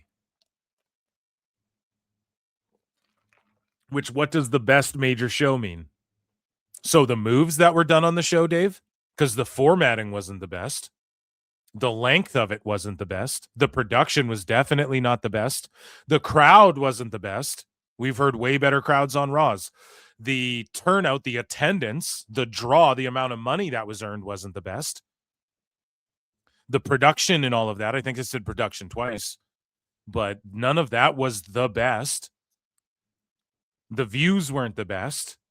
The drama, the payoffs, the matches themselves, they weren't all like the moves were the best, Dave. I think he just means the Just move. in, we have confirmed that Dave Meltzer fears PWT and flutes. So worst major wrestling show, WWE WrestlePalooza.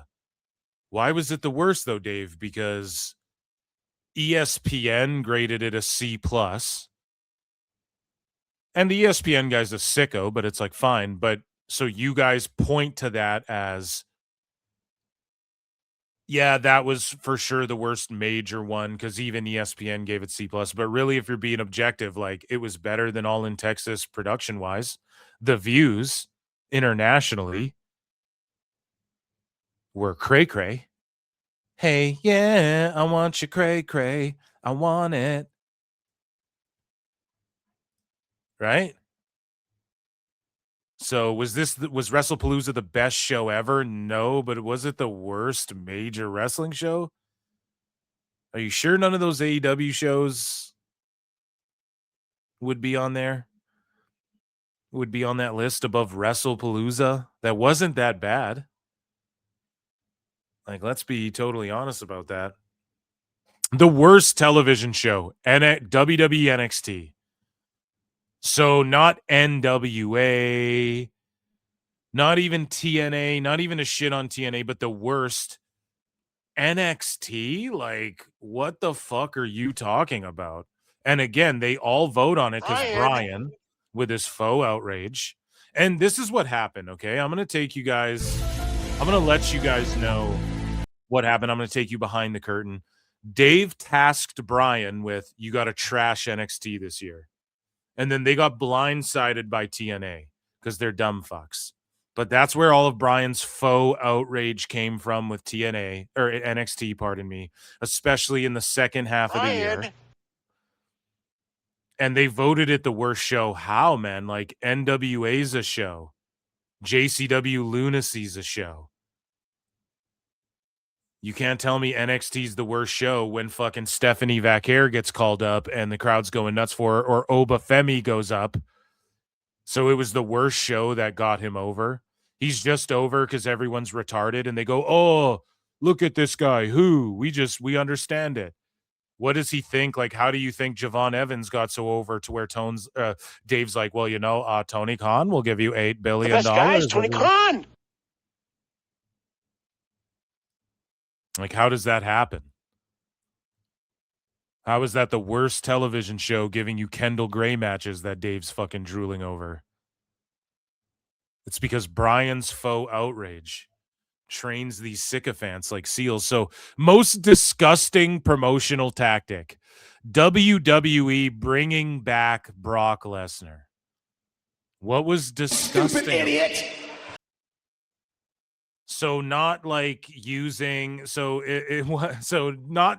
not Tony Khan doing interviews using the death of Jay Briscoe to be like, well, that wouldn't happen now. WBD wouldn't cancel anyone. And then maybe that was a promotional tactic. He was talking about it, flexing it in multiple interviews while promoting AEW.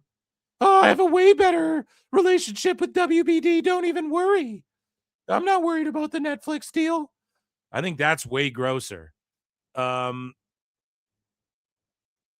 man, having Rita Chatterton on fucking payroll, is that not some weird co-opting John Alba and Sports Illustrated? Is kind of gross. Bringing back Brock because this woman who testified that he did nothing fucking wrong and her legal team reiterated it. That he did nothing wrong. But he was just part of Vince's weird, sick, perverted fucking perversions that were going on.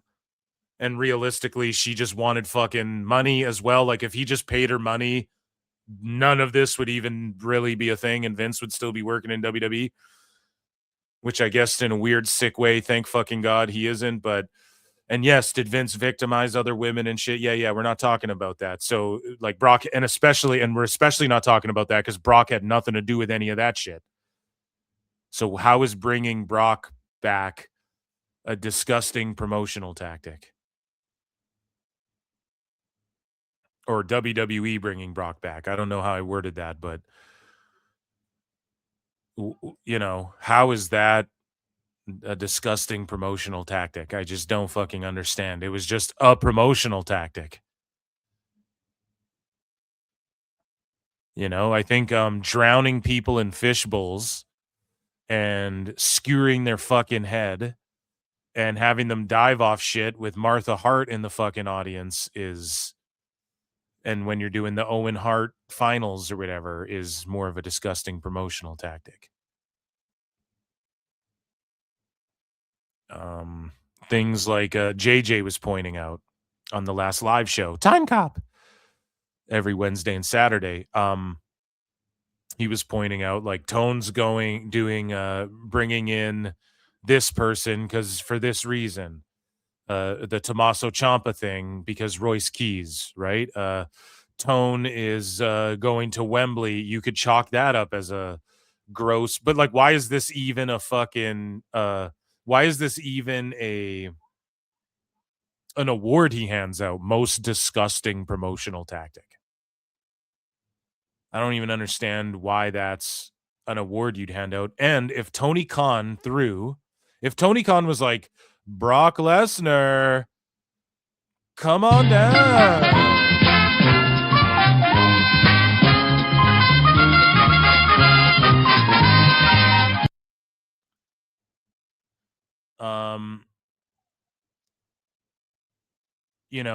If that's what Tony Khan did, Dave wouldn't be saying this at all. He would not be saying it was disgusting to bring back Brock Lesnar, and people like David Bixenspan and them would sweep for it. Just like they swept, just like Dave Meltzer when he's talking about Hangman and Marty Scurll. I'm not trying to defend it, but... And it's like, you're cooked, buddy. Best wrestling maneuver, Hangman Page's buckshot lariat. Come the fuck on, man. Again, when is Leon Slater? So the 450 senton or swanton? Logan Paul does a better fucking buckshot lariat than Hangman does.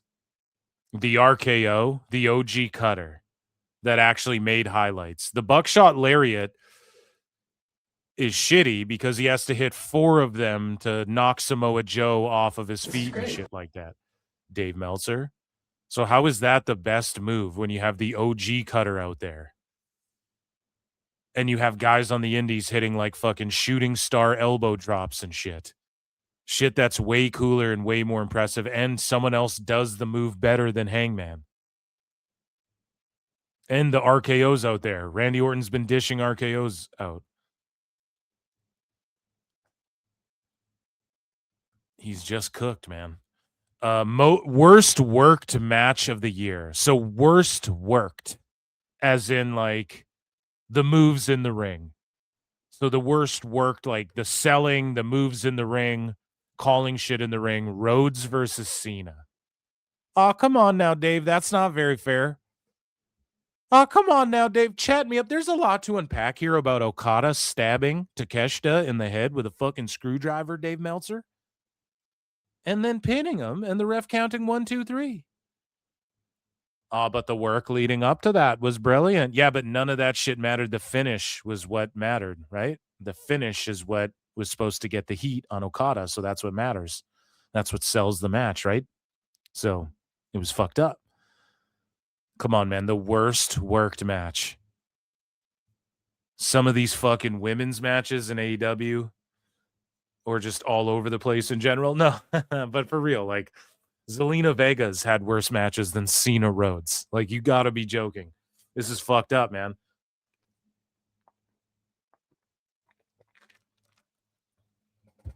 It's crazy.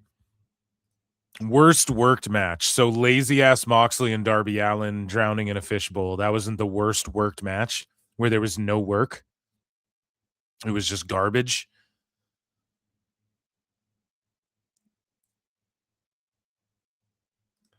Like, come on, man. It's not the greatest match. Rhodes and Cena isn't the greatest match of all time, but was it the worst worked match of the year? And this is the problem. You're voting people again like Seri Moaka and Mascara Dorada and Saya Kamatani. So it's like deep cuts, Dave. So these are deep cuts. You guys are the observers. You guys are the Uwatu, the watchers, right? You guys are the watchers looking over the fucking pro wrestling universe, and you see all of pro wrestling. And there's not like a shitty GCW match. Didn't Sabu die last year in a like after a fucking match? Like, come on, there wasn't an Invisible Man match that would take this over Rhodes and Cena. This is just the fucking I hate WWE awards. That's all it is. Worst feud of the year. Max Caster versus Anthony Bowens. Now, I'll give them credit for voting this the worst feud. And it's something AEW related. Now, why is it the worst feud, though? Because people wanted more out of it. I don't even think a lot of people knew that they feuded. I would say Moxley Hangman's the worst feud because it meant nothing. Everything it built up to meant nothing moving forward, and nobody got more over from it. But Max Caster versus Bowens, okay, if they voted it, fair enough. But what were the feuds that they're even looking at? It was hardly a feud either. It was just like he showed up and beat him. It's like their knowledge beyond AEW is just not there other than Dave's talking points, the people voting on this. That's how I feel reading the results of these, right? Worst promotion of the year. WWE. Sometimes in life, you got to be a hoe. Dave doing the splits on it for AEW. The worst promotion was the highest drawing. And again, Dave Meltzer says it. It's only about making money, Brian. The business is about making money. So the highest ratings on TV, the most attended, the most programming across the board, the highest level of developmental, the biggest name superstars, the top box office attraction last year, the best storylines, hands down, the best storylines, pound for pound. If you chalk them up, that doesn't mean all of them are good. The best production, the best crossovers with fanatics and being involved in like the NFL with the titles, the best merch, the cleanest. I don't give a fuck what anybody says. WWE makes crispy merch, dude. It's fucking clean. They make some clean prints, dude. So do you want to go that route? Like, where are we looking at the presentation of the superstars, the way they look, the wrestlers' gear? Just everything. The way they pull it off week after week after week on Netflix. Sellouts all over the globe. The fan reaction. The fanfare. That's the worst promotion of the fucking year, dude. Baby, learn. Meltzer Inferno. It doesn't even make fucking sense. It's utterly fucking cooked madness. The worst promotion, not NWA, because no one's talking about it. Not JCW.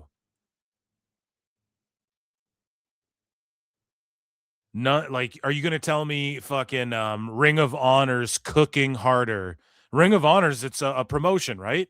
Ring of Honor's cooked harder than fucking WWE in 2025.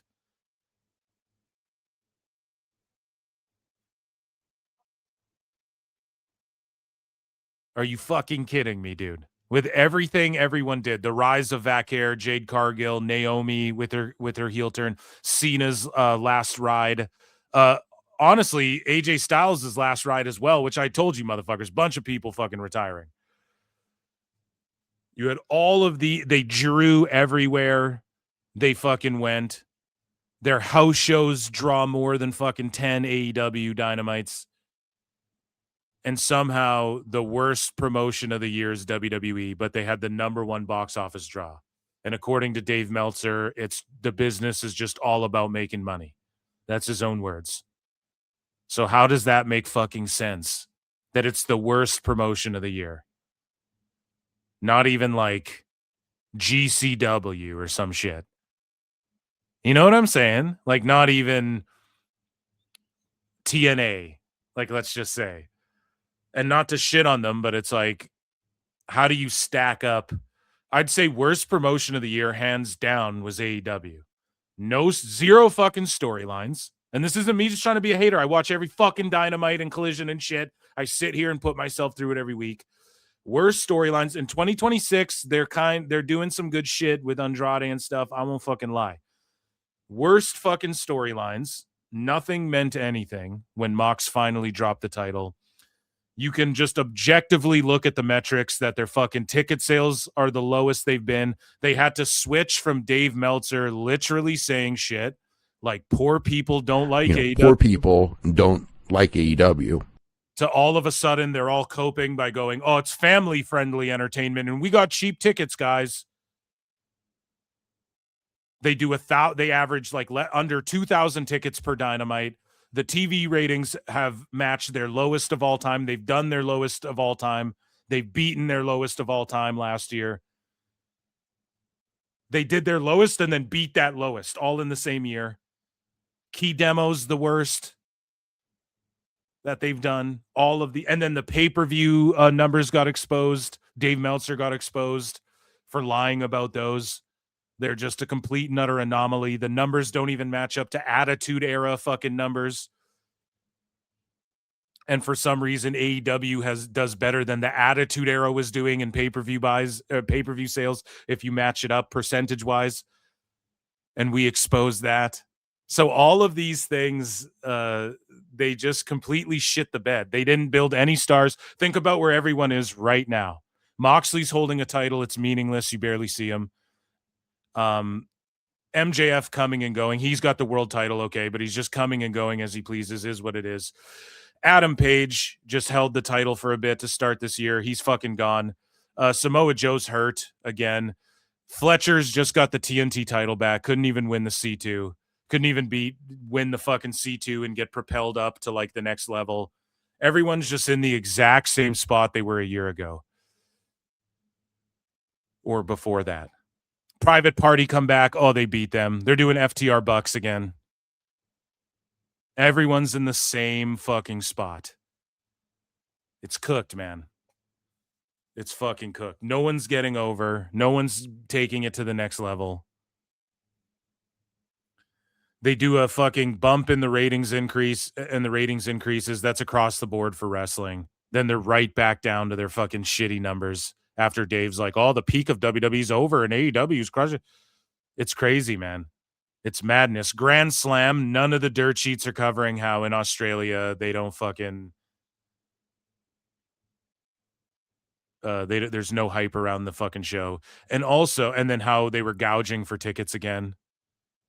But now everyone's like, oh, 25% off WrestleMania, which, yeah, that's cooked, but tourism in fucking Vegas is down. Everybody knows this shit. And it's not even an excuse. WWE's dumb as fuck for doing 2 years in a row in any fucking city.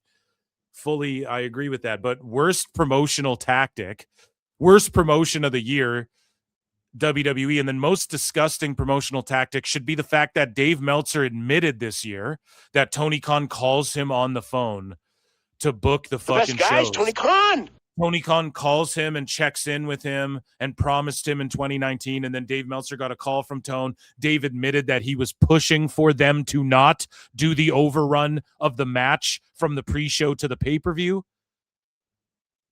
And when I talked about that on Dave Meltzer, Dumb Moment of the Week, the Observer, Wrestling Observer, fucking copyright struck guys, me. Tony Khan. Wonder why that fucking happened.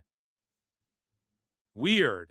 Most disgusting tactic is booking for Dave Meltzer. Fuck are we talking about here? Worst promotion WWE. Yeah, of course you and your sycophants vote that shit. That's crazy. Not even NWA. Bro, in JCW, they're sniffing cocaine off of a girl named Ringrat's ass. Literally. And I know that's in 26, but was that taped in 25? I don't know. Lex, when was that shit taped? I don't know. Me neither, dude. But it's like, come on now. Come the fuck on now. Best booker, Tony Khan. The best guy is Tony Khan. Like, holy shit. How many fucking 8-man all-star matches did he do? How many times did he just pull a casino gauntlet out of his ass just because? And it's not like it's on its own pay-per-view or anything like that. They don't save it for a special event, double or nothing. He just pulls it out of his ass. Meanwhile, the match type is retarded and doesn't even make sense. Because if it's just first fall to a finish, then why in kayfabe and in real life am I supposed to believe that there's 15 guys waiting back there to just come out? And then all of a sudden it's like, oh man, Nigel McGuinness out of retirement in this casino battle royal gauntlet, even though if the first 3 guys if one of them pinned each other, the match would be done. So he was planning on coming out of retirement just to not even end up getting booked in kayfabe is what we're supposed to, like, it's insulting to our intelligence. When Tony Khan does these backstage segments, let's talk about it. Trick Williams. Let's talk about it. I got my lemon pepper steppers on right now. When Tony Khan, this is how he quote unquote books these matches in kayfabe. He does Instagram lives where he fucking stands there and goes, oh yeah, this is an art. This is a painting that I made in the 8th grade and I just really love it. And I'm on the Super Yacht Kismet. And right now, tonight and next week, we're going to have the Babes of Wrath versus the Sisters of Sin, who are also the Triangle of Death. And don't forget the Conglomerate next Saturday. And he does these like 12-minute fucking match rundowns and jumps all over the place and they make no fucking sense. And then the wrestlers in kayfabe interrupt him and he's looking at the camera and talking to everyone like Steve from fucking Blue's Clues, like it's a children's show. And he's like, oh, isn't this? And he looks like fucking, he looks like Mark Zuckerberg, like I am human Khan. And in kayfabe, that's supposed to be him like booking the matches. Oh, well, Moxley stormed in this room and he really wanted a match. And it's like, buddy, you're insulting everyone's intelligence. This is like 1994 WWF, where it's like, oh, the librarian. Oh, the gooner. He wears ice skates. The gooner. The goon. The fucking gobbledygooker and shit. He's a turkey. Yeah, you're a turkey. You're going to be a goddamn turkey. Or you're right? Yeah, I know. He's gonna be a fucking mailman. Yeah, you're gonna throw the mail at these sons of bitches. Like you're just insulting people's intelligence, talking to them like they're fucking children. There's no rhyme or reason. Nobody's more over. Kyle Fletcher's the TNT champion right now. Again. In 26, just in a fucking random ladder match. The Bucks FTR again.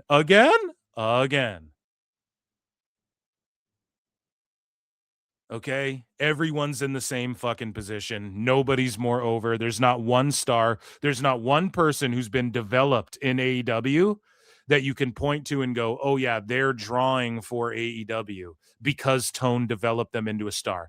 Maybe MJF, you could argue. But is he drawing? The numbers are the same or they're low still. So is he really drawing for them? I don't know. The only person you can really point to that's drawn for them is Joe, but he's just fucking Joe. He was over in TNA. He's in WWE. It's fucking Joe. He's over with or without Tone. He's a net positive to any wrestling company. Even people like Hangman Page and Kenny Omega, the fall off is real. Moxley's the fucking MVP. He's lost them all their ratings and viewers and attendance and all their fucking ticket sales. Literally, he's world champion running around, putting plastic bags over people's heads, pulling pigeons out of their assholes and drowning them in fucking fish bowls and impaling himself on spiked nail 2x4s. And they're losing, hemorrhaging viewers and ticket sales that they had if you go back a few years. How the fuck is he the MVP? How is that Booker of the Year? I thought it was all about making money. He had Cuervo with him the whole time too. So how does this make sense? And then also Tone got caught like papering houses, insanely papering them. heavily papering houses. We just read on PWT Live Show as well last night that a firsthand account that the California show, they did 4,000 people there for Dynamite, and a motherfucker was like, yeah, I'm at my gym, I'm at my training gym, and they came down and AEW gave everyone 2 tickets each. So that means how many fucking places did they give everyone 2 tickets each? They're papering the fuck out of houses. Because when they go to Cali, if they don't draw, it's a fucking embarrassment. Because fucking PWG, if they just did Pro Wrestle Gorilla, it would fucking draw as much as a Dynamite if they didn't paper it. It's embarrassing. So how is that booker of the fucking year? How's that the best booker? The guy who just falls back on a $500,000 tag match, $100,000 8-man tag match, $1 million. The guy who does the international title, he introduces women's tag titles and then does the international champion and then fucking does the women's titles after, and then no one gives a fuck, or whatever order he did that in. He like started one, started the other, finished the other first, and then ended the other one with the it's like, what the fuck? The guy who fucking makes a title called the unified title, where it's 2 titles unified, and then a guy loses a match, so he still has 1 title, and then the other title's gone, and then there's no unified title. But then what was the point of unifying the fucking titles? This is this guy's booking. The guy who brings Alex Windsor in, pushes her to a fucking title shot, she loses, all of a sudden you're in ROH, all of a sudden now you're in a tag team with Jamie Hayter. And just a complete afterthought, no one's even thinking about you. That's good booking? That's fucking terrible. That is the worst booking of all time. Tone is like legit one of the worst. He makes every mistake that every bad booker ever fucking made, or that he makes the mistakes that every good booker ever, all the mistakes they made. He's not good at booking women. He's not good at booking fucking, he does way too many death matches and shit.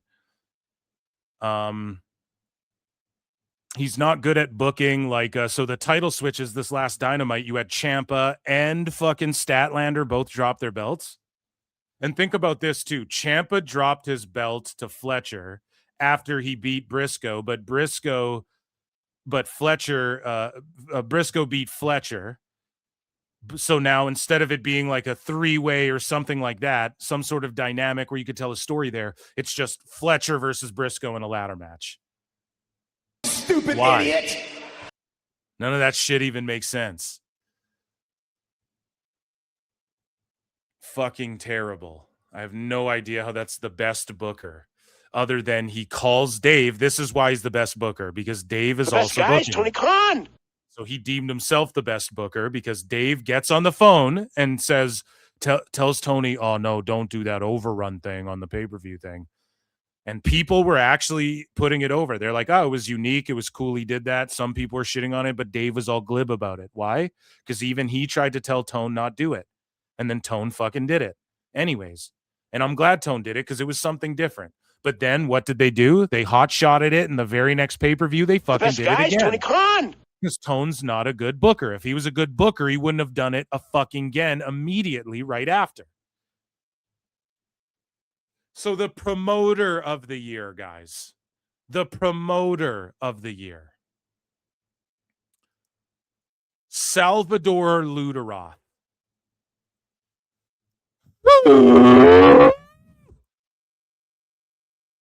Salvador Hooteroth? Huh? Here's the problem, right? You look at some of the great promoters in the history, right? Don King, Dana White, Vince McMahon, Paul Heyman, even a great promoter. Eddie Hearn, even. You want to go like promoters, right? We're talking promoters, the great promoters. Scott Coker was a fucking pretty solid promoter, right? If you go and say, Triple H and promoter and booker are 2 different things, but now they kind of get lumped together.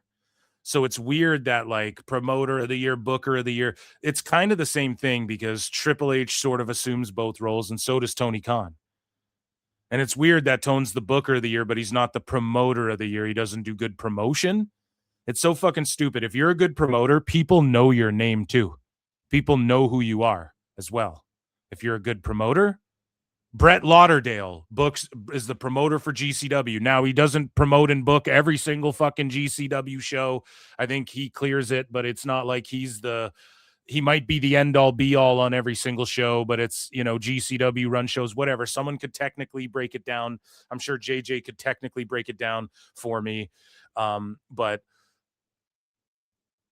Brett Lauderdale, even we know as like he's a promoter for GCW. Now in Mexico, again, if you go to every person who knows who Salvador Luderoth is, they also know who Triple H and WWE and every mainstream WWE, and they sell out when they go to Mexico, and AAA go, and there's this big fucking deal.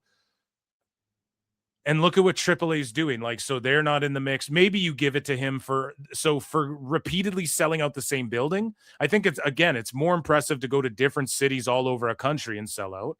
I think that's better promoting. And everybody cries about, well, Triple H is in everything. Oh, so he's promoting the shit out of everything. And it's good promotion because look at the business they're doing. Well, what about WrestleMania 42?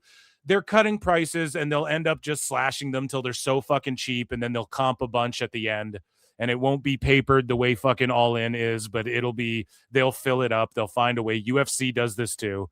When it's just overpriced, it gets close to nut cutting time. Dana will just give a bunch fucking tickets away, or they just start hawking them super fucking cheap, It is what it is, man. You're not going to knock it out of the park every time. No one's trying to go to Vegas, though. This is something, and here's the thing, too. You can point to this. So Dave's trying to make it like a WWE bad thing.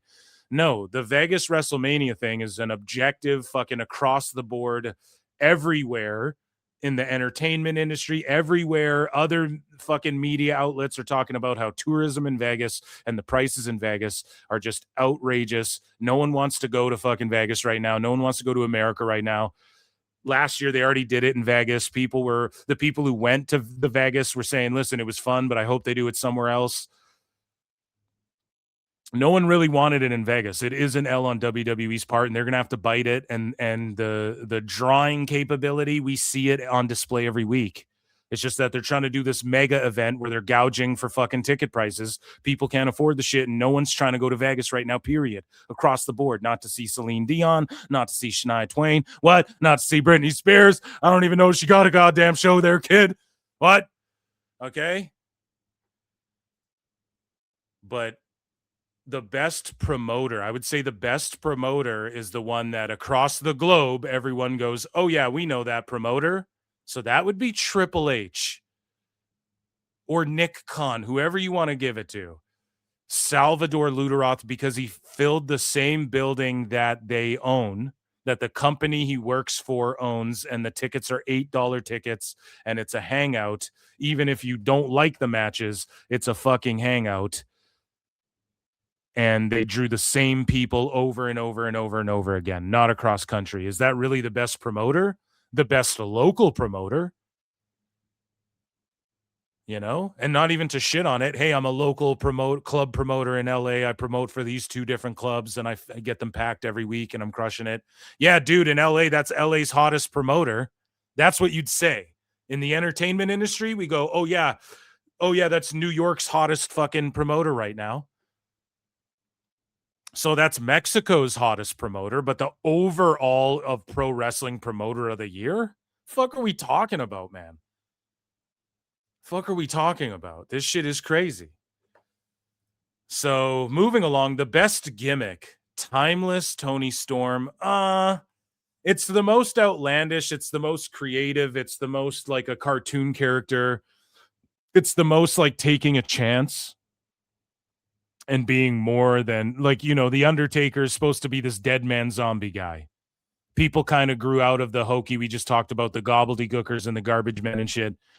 Undertaker fits in that category, but he was able to evolve it. He took a bit of a hiatus and did the biker thing, but he was able to evolve it into like, we accept, the boogeyman is out there as like a gimmick that even though wrestling's a little more real, shall we say. We're willing to accept that as like, because he performs it well. We're like, oh shit, this guy's eating worms and missing teeth and he's all fucking crazy. Like, it's an outlandish, out there gimmick. So, okay, maybe Toni Storm best gimmick. Because you got to give her points for like, it's out there.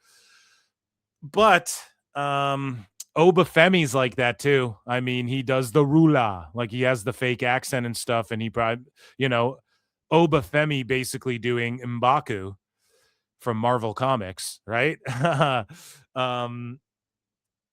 I would say that's a really good gimmick, and he's out there with it. Like the pose he hits, everyone he wears the furs. He's like, I'm the rula. He doesn't even talk like that. He's talking like he's from Wakanda and shit. That is I would say that's got to be up there. Now I don't know like if that was number 2 or 3 or what. Gimmick though, we're talking gimmick. So okay, I could see it being Toni Storm, being fair here, just because like it's out there. Or MJF, but like, what did he really do in 25? Because he's doing a gimmick too. Like, let's be honest, he's not that big of an asshole in person. So I'm trying to think any other gimmicks, like a dead man gimmick. El Clone. Yeah, okay, I'm with you there. I'll just say I'm with you on Timeless Toni Storm, or I'd go MJF or Obafemi. Worst gimmick, heel John Cena. The worst gimmick. Meanwhile, he cooked every promo. He got the most fucking heat.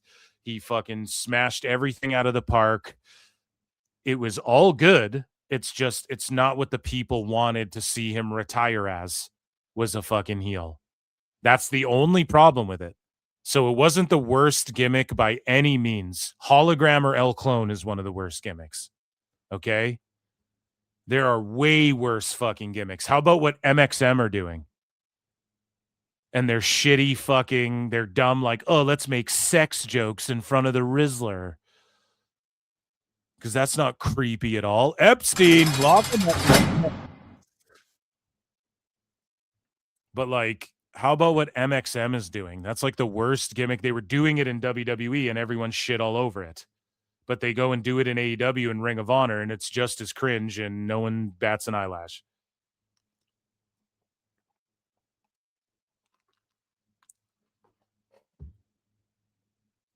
That's fucking cooked, man. There's way worse gimmicks. There's the fucking Invisible Man is a gimmick. Right? There's way worse gimmicks than that. So heel John Cena, the worst? You mean the top drawing heel gimmick of all of fucking last year? Shut up, bitch!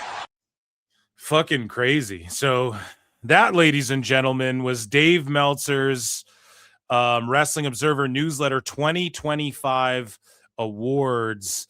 Ladies and gentlemen, let's play this dumbass a flute for that one.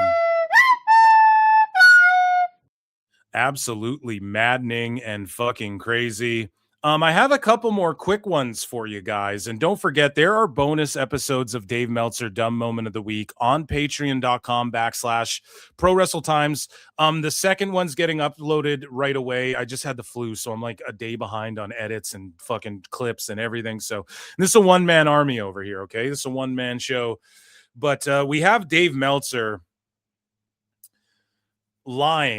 getting caught lying and being exposed for lying, as I just said 3 or 4 fucking times, about Brody King and Royce Keys, aka Powerhouse Hobbs' age. Okay, so people melted down, and Luigi Wrestling posted this and said, Dave Meltzer, okay, let me hit translate on this, pardon me. So I'm translating. Dave Meltzer said in the latest edition of the Wrestling Observer that Royce Keys, Powerhouse Hobbs, is a 41-year-old and not 35. Up until now, the record showed that he was born in 1991. Well, the thing is, so now these guys go on like a fucking doxing spree or what? Like, what are they doing here? Pulling up people sleuth it out and get his personal info, then are dropping screen grabs of his fucking, like, guys, what are we doing here, man? Dummy. Yeah. And so this guy continues along and says, well, the thing is that no one named William Hobson, his real name, was born in California in the year 1991, but there is one in 1985. So in reality, Royce Keys is 41 years old. Sources like Wikipedia or Cage Match corrected it today. This does not mean that he was fired by WWE. So a bunch of sickos online were like, oh, he got fired for lying about his age. No. And in the entertainment industry, let me tell you something. People lie about their fucking ages, especially Sometimes women. in life, dude. you gotta be a hoe. Especially fucking women in that regard. And especially back in the day before the fucking internet. You'd lie, shave a few years off. And it's just what you fucking do, right? Now, is he doing that to keep some longevity on his career? Possibly, yeah. Was he doing that to because he didn't want to get fucking, you know, booked as someone like, oh, he's old and he's passe, you know, he's old now? Because in the wrestling business, once you hit 40, it's kind of like, oh, that's a wash. That's how people look at it. Yeah, he may have fucking done that. Is it really that big of a fucking deal? Does it really fucking matter? You what? At the end of the day, no. Now, if he was doing it and he was like scamming money off of the government to fucking or something like that, yeah, okay, then that's a problem. But as a guy in the entertainment business trying to not be called washed and wanting to get a fucking push, who gives a shit? And also WWE, and I was saying it on my show for a while. I thought he was older than that and shit. And so Dave comes out, and we're going to show you guys how Dave gets owned because he was hiding this fact. And again, I'm not trying to throw Royce under the bus on this one, but he was hiding the fact that of Royce's age. Dave was actively while he was in AEW. And then as soon as he went to WWE, he fucking couldn't wait to put it out there and stir some shit up. Dave is genuinely a piece of shit. He had Cuervo with him the whole time too. So, Royce Keys is 41 years old. Sources like Wikipedia. Okay, this does not mean he was fired by WWE for this or anything like that. But yes, up until now, it was believed that he was 35, and that's not the case. So now maybe if he falsified his shit, and I don't even want to show that. That's cringe. So maybe if he falsified his shit to get into WWE as well, maybe that would drum up some problems. I bet you anything, though, that he was 100% transparent with WWE, but he wasn't with Tony Khan because Tony Khan's a The best fucking guy is mark. Tony Khan. Okay? And so the thing is that WWE doesn't give a fuck if you're 40, guys. They'll still give you a run when you're 40. It's about 3 to 5 year windows. People take care of their bodies better now. You can get big and jacked like Hobbs, still doing roids, but doing them in a much safer manner or fashion than people used to do it. It's not just needles in the ass and whatever the fuck. There's ways to get big that, and I don't know, maybe there's long-term health effects, but people, there's safe ways of doing this shit nowadays to get that big and jacked that are much safer than they were in the past. Let me just word it that way. And times have changed, and people are healthier. They have more longevity in their careers. People aren't fucking unable to move when they're 47 like they used to be. And there's guys like AJ Styles and Finn Balor and Royce Keys and LA Knight and Cody Rhodes and fucking some of these dudes who peak when they're 40 and shit like that. You're going to see more and more of that happen. People do side-by-side comparisons of like Arn Anderson when he was 27 looking like he's fucking 45. People have done images of like Hulk Hogan when he was 40 looking like he was fucking in his 50s or 60s even, you know, and it is what it is. You see the newer generations, the younger generations, they look a little bit better. It's just not a big deal. And anybody like trying to say he was going to get fired for this or encouraging him getting fired for this, you're a fucking asshole. It's not even a fireable offense. It's fireable. It's an offense if like he lied about his age and the cutoff age to get on this sports team is this certain age. And then he's out there crushing it, and he's older than everyone, or like he's lying about his age to get tax breaks or some fucking scummy shit like that. Yeah, we'd be like, what the fuck? But it's nothing criminal. It's just he's trying to preserve himself in the entertainment business, and not by doing anything nefarious or illegal necessarily. Now, some people might go, oh, come on now, Phil, that's not very fair. It is actually highly illegal to falsify your documentation or something like that. Okay, I guarantee you he was upfront and honest with WWE, and if he wasn't, they probably laughed about it because they'd assigned his ass anyways, and then people saying he got fired, it's like, fuck you. But Dave gets completely fucking called out on this. So look at this. February 9th Observer versus February 2nd Observer. So let's read the February 2nd, right? So Dave somehow like gathered this information and then put it out there. And I put a tweet out saying Dave is either retarded and doesn't know and doesn't like edit his stuff and accidentally typoed his age wrong. And this is before I saw this sleuthing of like, oh, there wasn't a guy born in California at this time and shit. Like, if that's all real, fuck, that's crazy. But either Dave like doesn't have an editor, doesn't edit shit, and he typoed it, or like he was hiding this and then dug it up and then just slipped it into his fucking dirt sheet, his shit rag.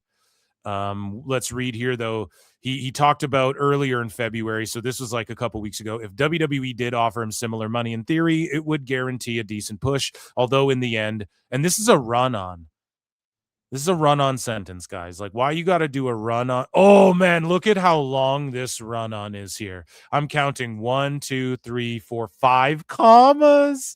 5 commas in one fucking sentence, buddy. Meltzer Inferno. Oh, my God. Oh, man. So Dave Meltzer, this is one sentence. I'm going to try and read it. He goes, actually, if WWE did offer him similar money, in theory, it would guarantee a decent push. Although in the end, as Rusev shows, he was groomed to go to the finals of the King of the Ring and get a title shot at Jey Uso, neither of which materialized. They are going to push the guys who get over in the long run. Bro, that's a paragraph, buddy. Oh, man. So as Rusev shows, so he compares him to Rusev. No, you don't get it. Rusev already had his run in WWE. Dave, he's not going back there to be like, this could be a potential main eventer again. Like, if it happens, sweet, but that's not his position there, buddy. You're confusing the two. And so Dave goes on to say, evidently, he felt that WWE could make him a bigger star. There were people saying AEW should have, but if you look at the entire package, the tier 1 guys, what does tier 1 guys mean, Dave? What's this vernacular, tier 1 guys? Who, like Edge? He doesn't work there barely. He just shows up randomly, has a match, and then dips out. He doesn't work in AEW barely. And he's getting millions. So what the fuck does this mean, tier 1 guys? Like, you mean all the guys who came from WWE? You mean like Mox and Edge and Samoa Joe and Danielson, all the WWE guys who came over, like Jericho. That's who you're talking about? It would be hard to argue he should have been ahead of them. No, he should have fucking beat Kenny Omega. They should have built him up, and he should have beat Omega and Hangman and Moxley. And yeah, he should have been ahead of all those guys. Now, if you're just talking money, well, Tone's a fucking money mark. So that's not even a topic. You can't even talk about that. He's just going to pay everyone more. And of course, the tier 1 guys, whatever that means, Dave's using like insider. He's looking at the pay sheets, tier 1. I mean, it's like a Freudian slip. But he says, I'd say the same in WWE, but at 35, all things being equal, WWE, whatever, at least similar money, you do go where you now have a fresh coat of paint. So again, he's like at 35 of all things or whatever. So then a week later, more on Royce Keys, William Hobson, 41. The note last week was incorrect in the sense that the AEW offer for him. So Dave also just self-felting, right? Felting himself right here by having to correct his own bullshit from his shit rag. But then also, because he had to correct the record on this Hobbs shit, that's why he slipped in the 41. I promise you, Dave's a petty little bitch. And only Phil Marks will point that shit out for you guys, okay? So the note last week was incorrect in the sense that the AEW offer for him was said to be not close to what Bryan Danielson got to jump. So if you remember, and I called it out, and Phil Marks was right. Who would have Just thunk in from it? Phil Marks of PWT. He says, I told you so. Like, I called it out. It's like, bro, and I called out the fucking numbers, okay? Danielson, getting fucking $2 million a year. Are you telling me Hobbs is getting $2 million a year, bro? You're a liar. So we had to correct that. Got to jump, but still a very strong 5-year contract offer. The belief is that he committed to WWE some time back, since those in WWE had been expecting him. So Dave trying to create the notion that there's fucking contract tampering, expecting WWE had been expecting him to come when his AEW deal was up for several months. If you look at how Tony Khan usually books, I don't get the sense Khan was expecting him to leave even though he hadn't signed. What do you mean? If you look at how Tony books, then he wasn't expecting him to leave. Why? Because he just last minute threw him in a match to lose. That's what he does to everybody who fucking leaves, Dave. You dumbass. You dumb fucking dumbass. That's what he does to everybody. Just ask Lexus King or Big Swole or any of these motherfuckers. You just lose and then you're fucking gone. So the fuck are you talking about? You need to study and learn, Dave. He hadn't signed a new deal, given blah, blah, blah. Listen, Dave had to correct his story about Hobbs, and I pwned him on this show that he's absolutely listening to, and that's why he fucking dropped that. I promise you. And because I dismantled his critique of Royce Keys, Powerhouse Hobbs in the Royal Rumble. Okay? So now Dave gets pwned a fucking again, and I wrote this. Yeah, that's my tweet. Dave Meltzer is a redact who doesn't know how to edit his shit rag at the least, or a con artist who's been hiding shit for AEW at the worst. And again, it's not to shit on Royce Keys. His age does not matter, but Dave was clearly hiding shit for them, or he just like did a misprint, or he's just bitter.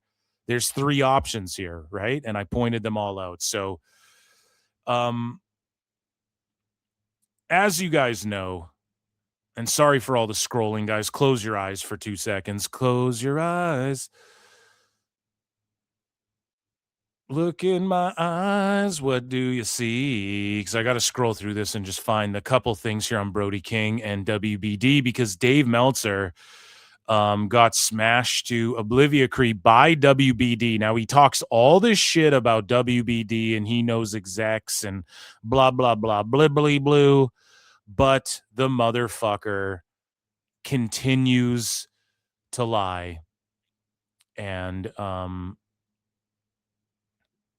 he put it on WBD about Brody King not being on Dynamite because of the fuck ice chance. Now, we covered this on PWT Live Show, Time Cop, but I just wanted to get in more depth with it.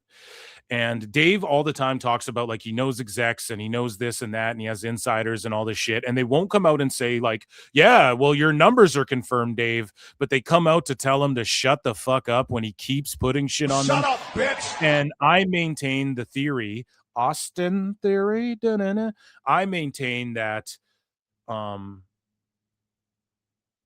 Dave Meltzer was talking shit and putting blame, and Tony Khan and Brian Alvarez and them were putting blame on WBD after Tone did interviews and said, if Jay Briscoe was still alive, he'd be allowed to wrestle. On this show, I just talked to WBD and Zaslav, and he'd be allowed on TV. Then, like, a month later, Trey Miguel gets released right after he's already hired, and apparently it's WBD's call. And I was like, horse shit. And Dave and them all ran with it. And they were like, well, that's the story he heard, so we should all go with that. And it was like, well, what are you guys protecting? What are you covering up? It just feels like Epstein cover-ups, guys. And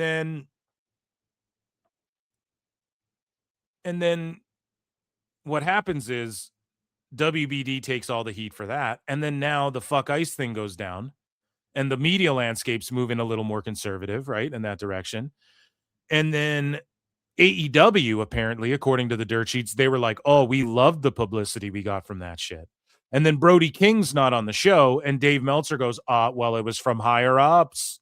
It was their call. It was WBD's call, Brian. It wasn't Tony Khan's call. They should have had a segment, but it was WBD's call. And I maintain that WBD's like, dude, stop putting shit on us. Stop saying this shit. They didn't go right at Dave, but it comes directly from Dave that's the case. And he's such a bad journalist that he couldn't have called. Apparently, he has sources in Saudi Arabia and in the government and in the entertainment business and at AEW. And he has all of these inside sources. Literally, Dave thinks he's an expert in politics, wrestling, and the media. And he has sources and all of this shit. And nobody knows this shit better than him. But meanwhile, when a topic involves 3 of his expertises. Imagine it's not just one of your expertises, it's 3 of your expertises. You know, poor people don't like AEW. And then Dave can't get a fucking clue on any of that shit. He's just wrong about it 3 ways from fucking Sunday. And he just completely makes up a lie to protect Tone's bad booking, Booker of the Year. Oh, you mean Tone's bad booking where he didn't even get Brody Lee on the fucking show? He couldn't even film a backstage thing between him and MJF. And even Dave's like, oh, he should have been on the show, so Tony's a bad booker. Okay, awesome. And so Meltzer said what? The absolute GOAT, friend of the show, buddy of mine. Right, I probably DM with him fucking back and forth with him more than anybody in the goddamn world. I gotta be honest. Meltzer said what the GOAT says. Dynamite Dave caught red-handed lying. He claimed it was not Tony's call and someone above. Now, after WBD debunked his lie, Dave's website is pretending he was just speculating. He declared it as if he knew it factually. Quote, tweet me, I dare you, Dave Meltzer. And he tagged Julian Weeks. Shout out Julian Weeks because Dave Meltzer, after stating, like, yeah, it was fucking on the higher ups. And we covered that. I could pull it. It might be in these bookmarks, but I covered that on PWT Live Show already. I showed the text where Dave Meltzer's like, oh, it was from them. It was from WBD. It was from up above the world so high, Brian. Like 5 stars that are in the sky, Tony Khan. The best guy's Tony Khan.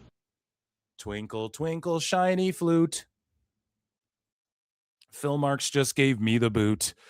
So Dave Meltzer says, those at AEW have said nobody from WBD asked them not to use Brody King on last night's show, and this was just how it was booked, to only use him in a video package. And then other people like Thurston and them came out, like Post Wrestling and PWI came out, and they were like, hey, man, apparently he was never booked to be on the show and shit like that. And it's funny that Dave is now tweeting this out. So he tells everyone, read my thing. You could learn about wrestling if you read my Wrestling Observer newsletter, the Holy Bible of Pro Wrestling, Brian, right? He says that, but in that shit rag and on their shitty radio show, he fucking lied about this shit. And then he puts a tweet out. And I always say this, Dave, you don't address shit in tweets. Like, you talk all this shit in tweets. You say lies in tweets. And then you tell people to read your shit rag. And then you lie in your shit rag. And you don't correct the record on either side of things. So some shit he officially posted, he licks off a tweet about to correct. So we're supposed to just stan Dave Meltzer. Do you guys get how his mentality works?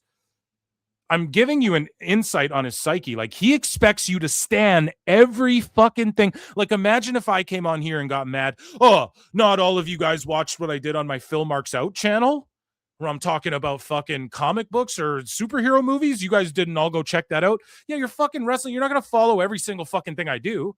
It's crazy. And Dave expects that out of everybody. And that's why he's in his fucking bubble, right? And so Dave Meltzer, like Alfred Kunawa, he has muted. He won't, because he'll look at Kanawa when it's an opportune time to attack him, right? But me, I'm just outright blocked because he knows I will fucking break him down psychologically. I'll put him in the fucking padded room with the straight jacket on. Dave will lose his goddamn mind. Period. Okay? Oh my God, it's the greatest thing I've ever seen. If he squared off with your boy.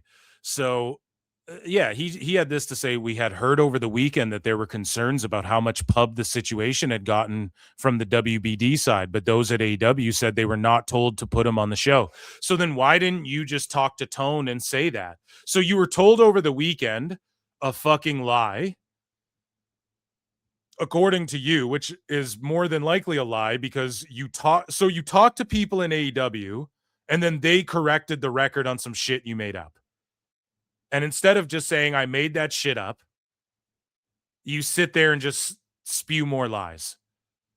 And so Julian Weeks says, so either you lied or WBD is trying to save face. Which one is it?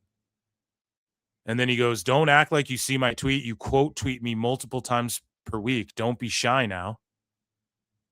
You know? And Nicolo Piccolo's like, WBD doesn't give a fuck. Fake news. And Dave Meltzer's just a fucking loser here. So we have a clip to play.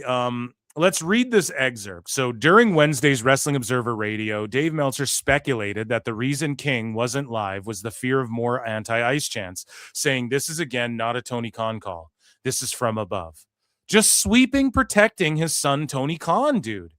Because and why? Because Tony's a bad booker and he books for Dave. And Dave, after just awarding Tone the best booker, has to now sweep for his the shitty best guys, booking. Tony Khan. That's what this is, okay? So, Dave Meltzer speculated that the reason King... Nope, he said it matter-of-factly. He said it matter-of-factly. He said it matter-of-factly. So let's not sit here and fucking pretend he didn't say it. Matter-of-factly, all right? So Meltzer said he speculated the reason he wasn't live was the fear of more anti-ice chants, saying this is again not a Tony Khan call. This from above. You know what it is. Nobody wants to get on Trump's bad side.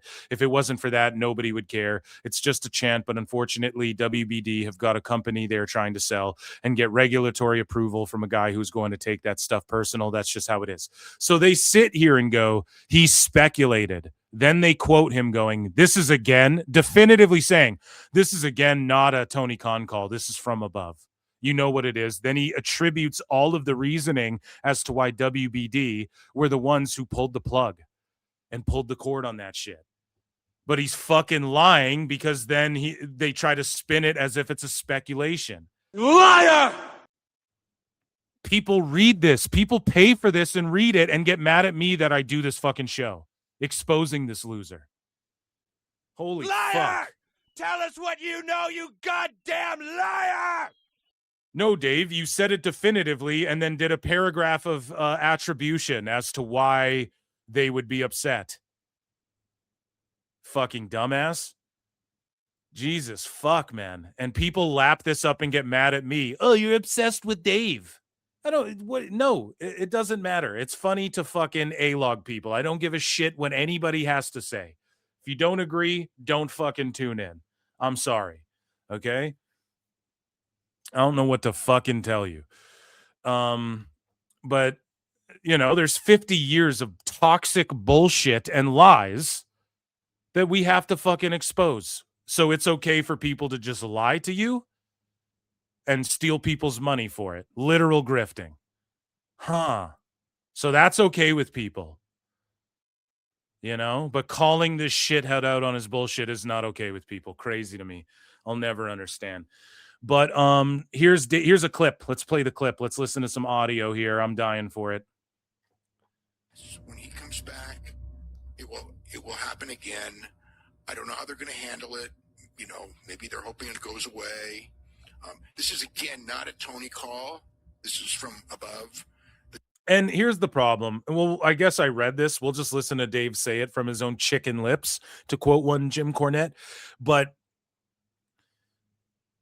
It's just a fucking, it's just such bullshit. Here, let's just play this a bit more. Let's get through it. I already read this, so let me just get through this clip. Then I'll rant more. Nobody wants to get on Trump's bad side. If it wasn't for that, nobody would care. It's just a chant. But Dave, no one cares. Sorry, I have to interrupt it. It's what JJ said last night again.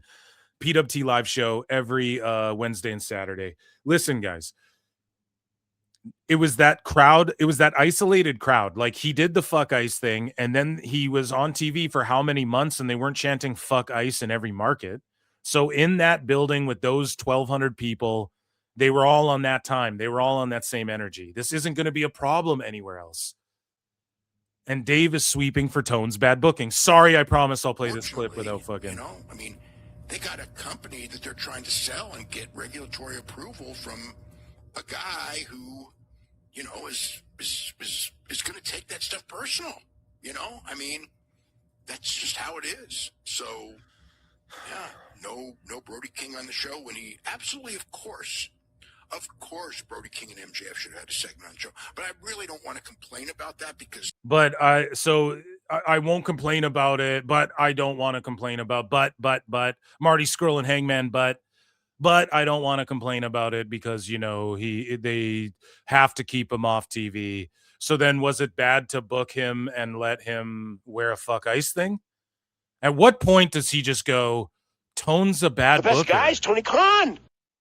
And then now it comes out that's a lie. So Tone just couldn't send Brody King to Australia a day later. They've had a lot of TV time and there was no, you know, I mean, yeah, sure, you could take out that Garcia match, but even then, that had a purpose to building up the hair match. Everything had a purpose. The hair match. Saturday night. That had Garcia's match had a purpose on Dynamite because Garcia has purpose at all in AEW. What the fuck? Saturday night is essentially like a pay-per-view. Can you imagine on Saturday night, you know, going against the Olympics, going against, you know, the slam dunk contest, although the slam dunk contest is a little earlier. The whole world's against us, Brian. How many people who watch AEW are also watching the Olympics and watching the slam dunk contest? Dave, it's only fucking sickos who watch Jesus. So it's not going to go against the whole show, but it's going against the beginning of the show. So it's like, it's Valentine's Day as well. It is a tough night. It is a great television card. I mean, tonight's card was great, but the card on Saturday is much better than tonight. But I'll tell you what, when this thing was over, it's like everything that he's got coming up, you know, between this LA pay-per-view. Oh my God, David, everything he's got is just, oh my God, Brian. It's just going to be spectacular, Brian. Oh my God, it's the greatest thing I've ever seen. It's just going to be spectacular. A series of spectacular events, Brian. What the fuck, man? So just a couple more guys here. Brody King not being on Dynamite. So this gets responded to. And Brian Alvarez actually calls Dave out for this nonsense. And I thought I had a clip for it. I should. BJ Bethel runs cover too. But Brody King not being on AEW Dynamite last night after recent fuck ice chants was reportedly a call from above Tony Khan, as nobody wants to get on Trump's bad side. So they just quote it here. And then we read it on the show last night, Time Cop PWT live show, but WBD came out with a statement and was like, this isn't true. It had nothing to do with the chance. We look forward. They even said that we look forward to seeing Brody King at our next Saturday event with AEW, like in less words or however they worded it. Like, he's slated to be on our show on Saturday. No plans have changed. And they just shut Dave completely down. But then BJ Bethel comes out and he's like, Brody King was at AEW Dynamite on Wednesday in Ontario, California. Contrary to reports, he wasn't at the show. He and other wrestlers left after Dynamite was off the air. And then Brian Alvarez is like, I was told he was on the plane by someone who was on the plane with him. So they're just running cover, man. Like, Oh my God, this Ryan. is insane. These fucking chuckle fucks, this incestuous circle jerk of redax who are just out of touch, gross, and they're just utterly fucking biased and clearly on one fucking team, just trying to, like, they must all be on Tone's payroll. They must all be on his payroll. There's no other explanation for this. And then WB's like, no, it's not on Tone. And what happened? Did Tone fucking call up someone at WB and go, dude, please cover for me?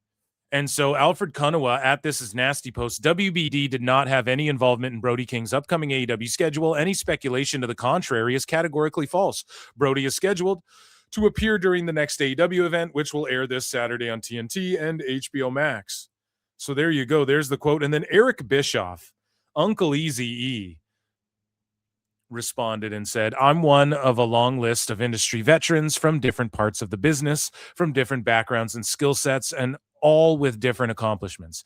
The one thing we do have in common that this irrelevant, out-of-touch fraud is getting cooked, and it's entertaining to watch, is getting cooked. We cooked him.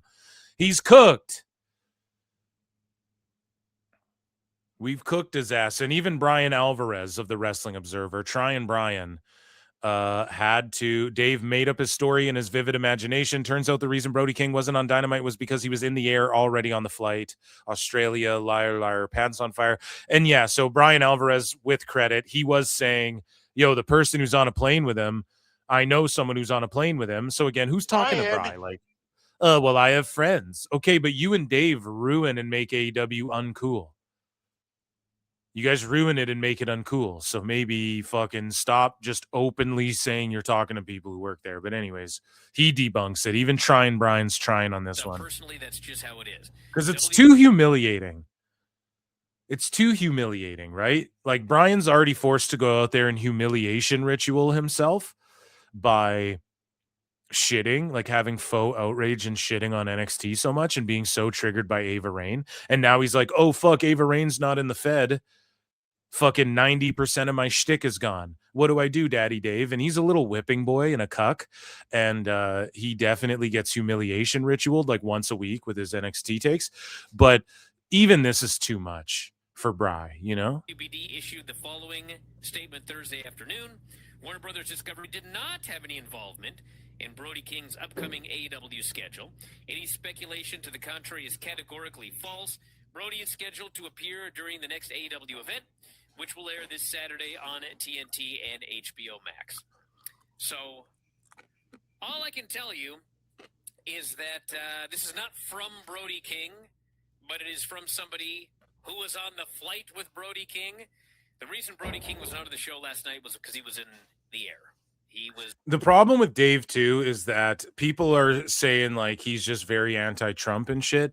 And the problem with his like political thing, if you want to factor that in, is that him saying shit like, oh, they're leaning this way politically in entertainment. And he's saying it so long after like Nicolo Piccolo had a brilliant thread on that, and like a bunch of entertainment and, you know, the Hollywood Reporters and the Varieties and shit were already like writing about that stuff. And then just all this time later, he's saying this.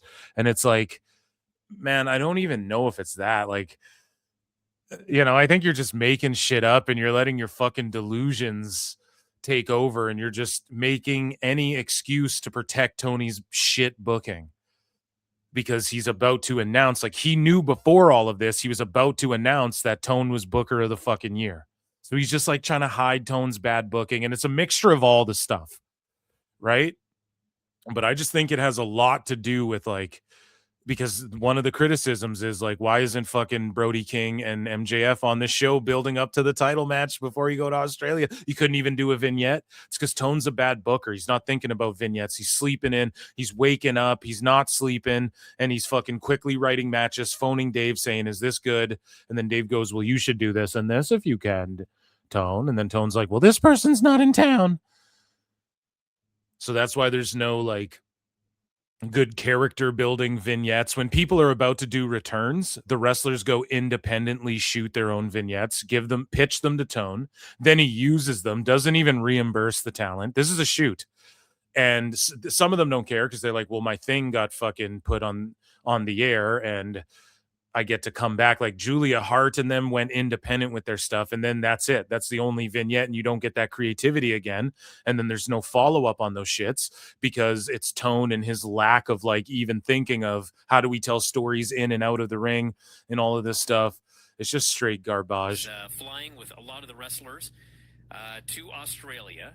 And that's why he wasn't on the show. So, I mean,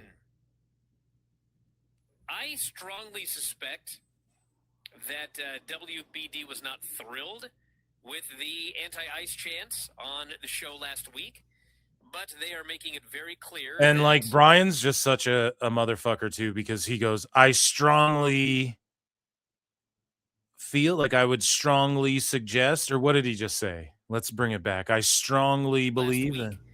But they are making it very clear. The anti-ice chant, WBD was not I mean, I strongly suspect. Yeah. You're fooling no one, Bri. You're saying that you heard that they weren't happy with it. And because they weren't. They aren't. They don't like that political shit. They're trying not to isolate people and stuff now, which the media was hell-bent on doing it on both sides for so many fucking years there. It feels like. So hopefully we can just focus on entertainment, world wrestling entertainment. No, I'm joking. You fucking Mark. But like, everyone, let's just focus on making good shit again. But he's saying he strongly suspects. It's like, just say it. Just say it confidently that they don't like that shit.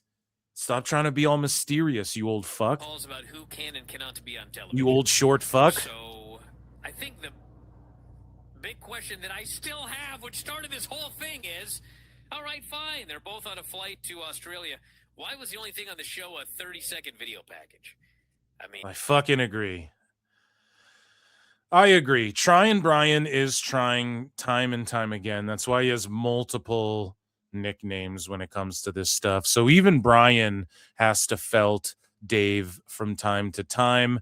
And that's why I will never stop trashing you, Dave Meltzer. You're a clown. You make shit up. You're deranged. And that, ladies and gentlemen, was Dave Meltzer's dumb moment of the week. We cook them, we bake them, we roast them. I've been your host, Phil Marks. Make sure you check out patreon.com/.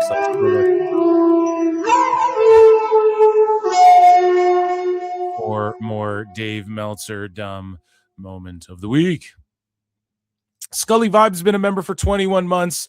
These Observer Awards have been making me laugh so hard on X. Complete sweep of WWE bad, AEW good. No more Booker T slander. Hit the like. Thank you, Scully Vibes, as is, for checking in. And yeah, if you guys missed it, the first like hour of the show, hour and a half, was me ripping apart the Observer Awards. This has been Dave Meltzer, Dumb Moment of the Week. Again, I've been Phil Marks. Be good to yourselves and each other. Take care of each other, man. The world's fucking crazy right now. I get it. The madness of Dave Meltzer piling on top of just like the real world madness. Relax, hug your loved ones, have a good weekend, have a good Valentine's Day. I'll see you guys.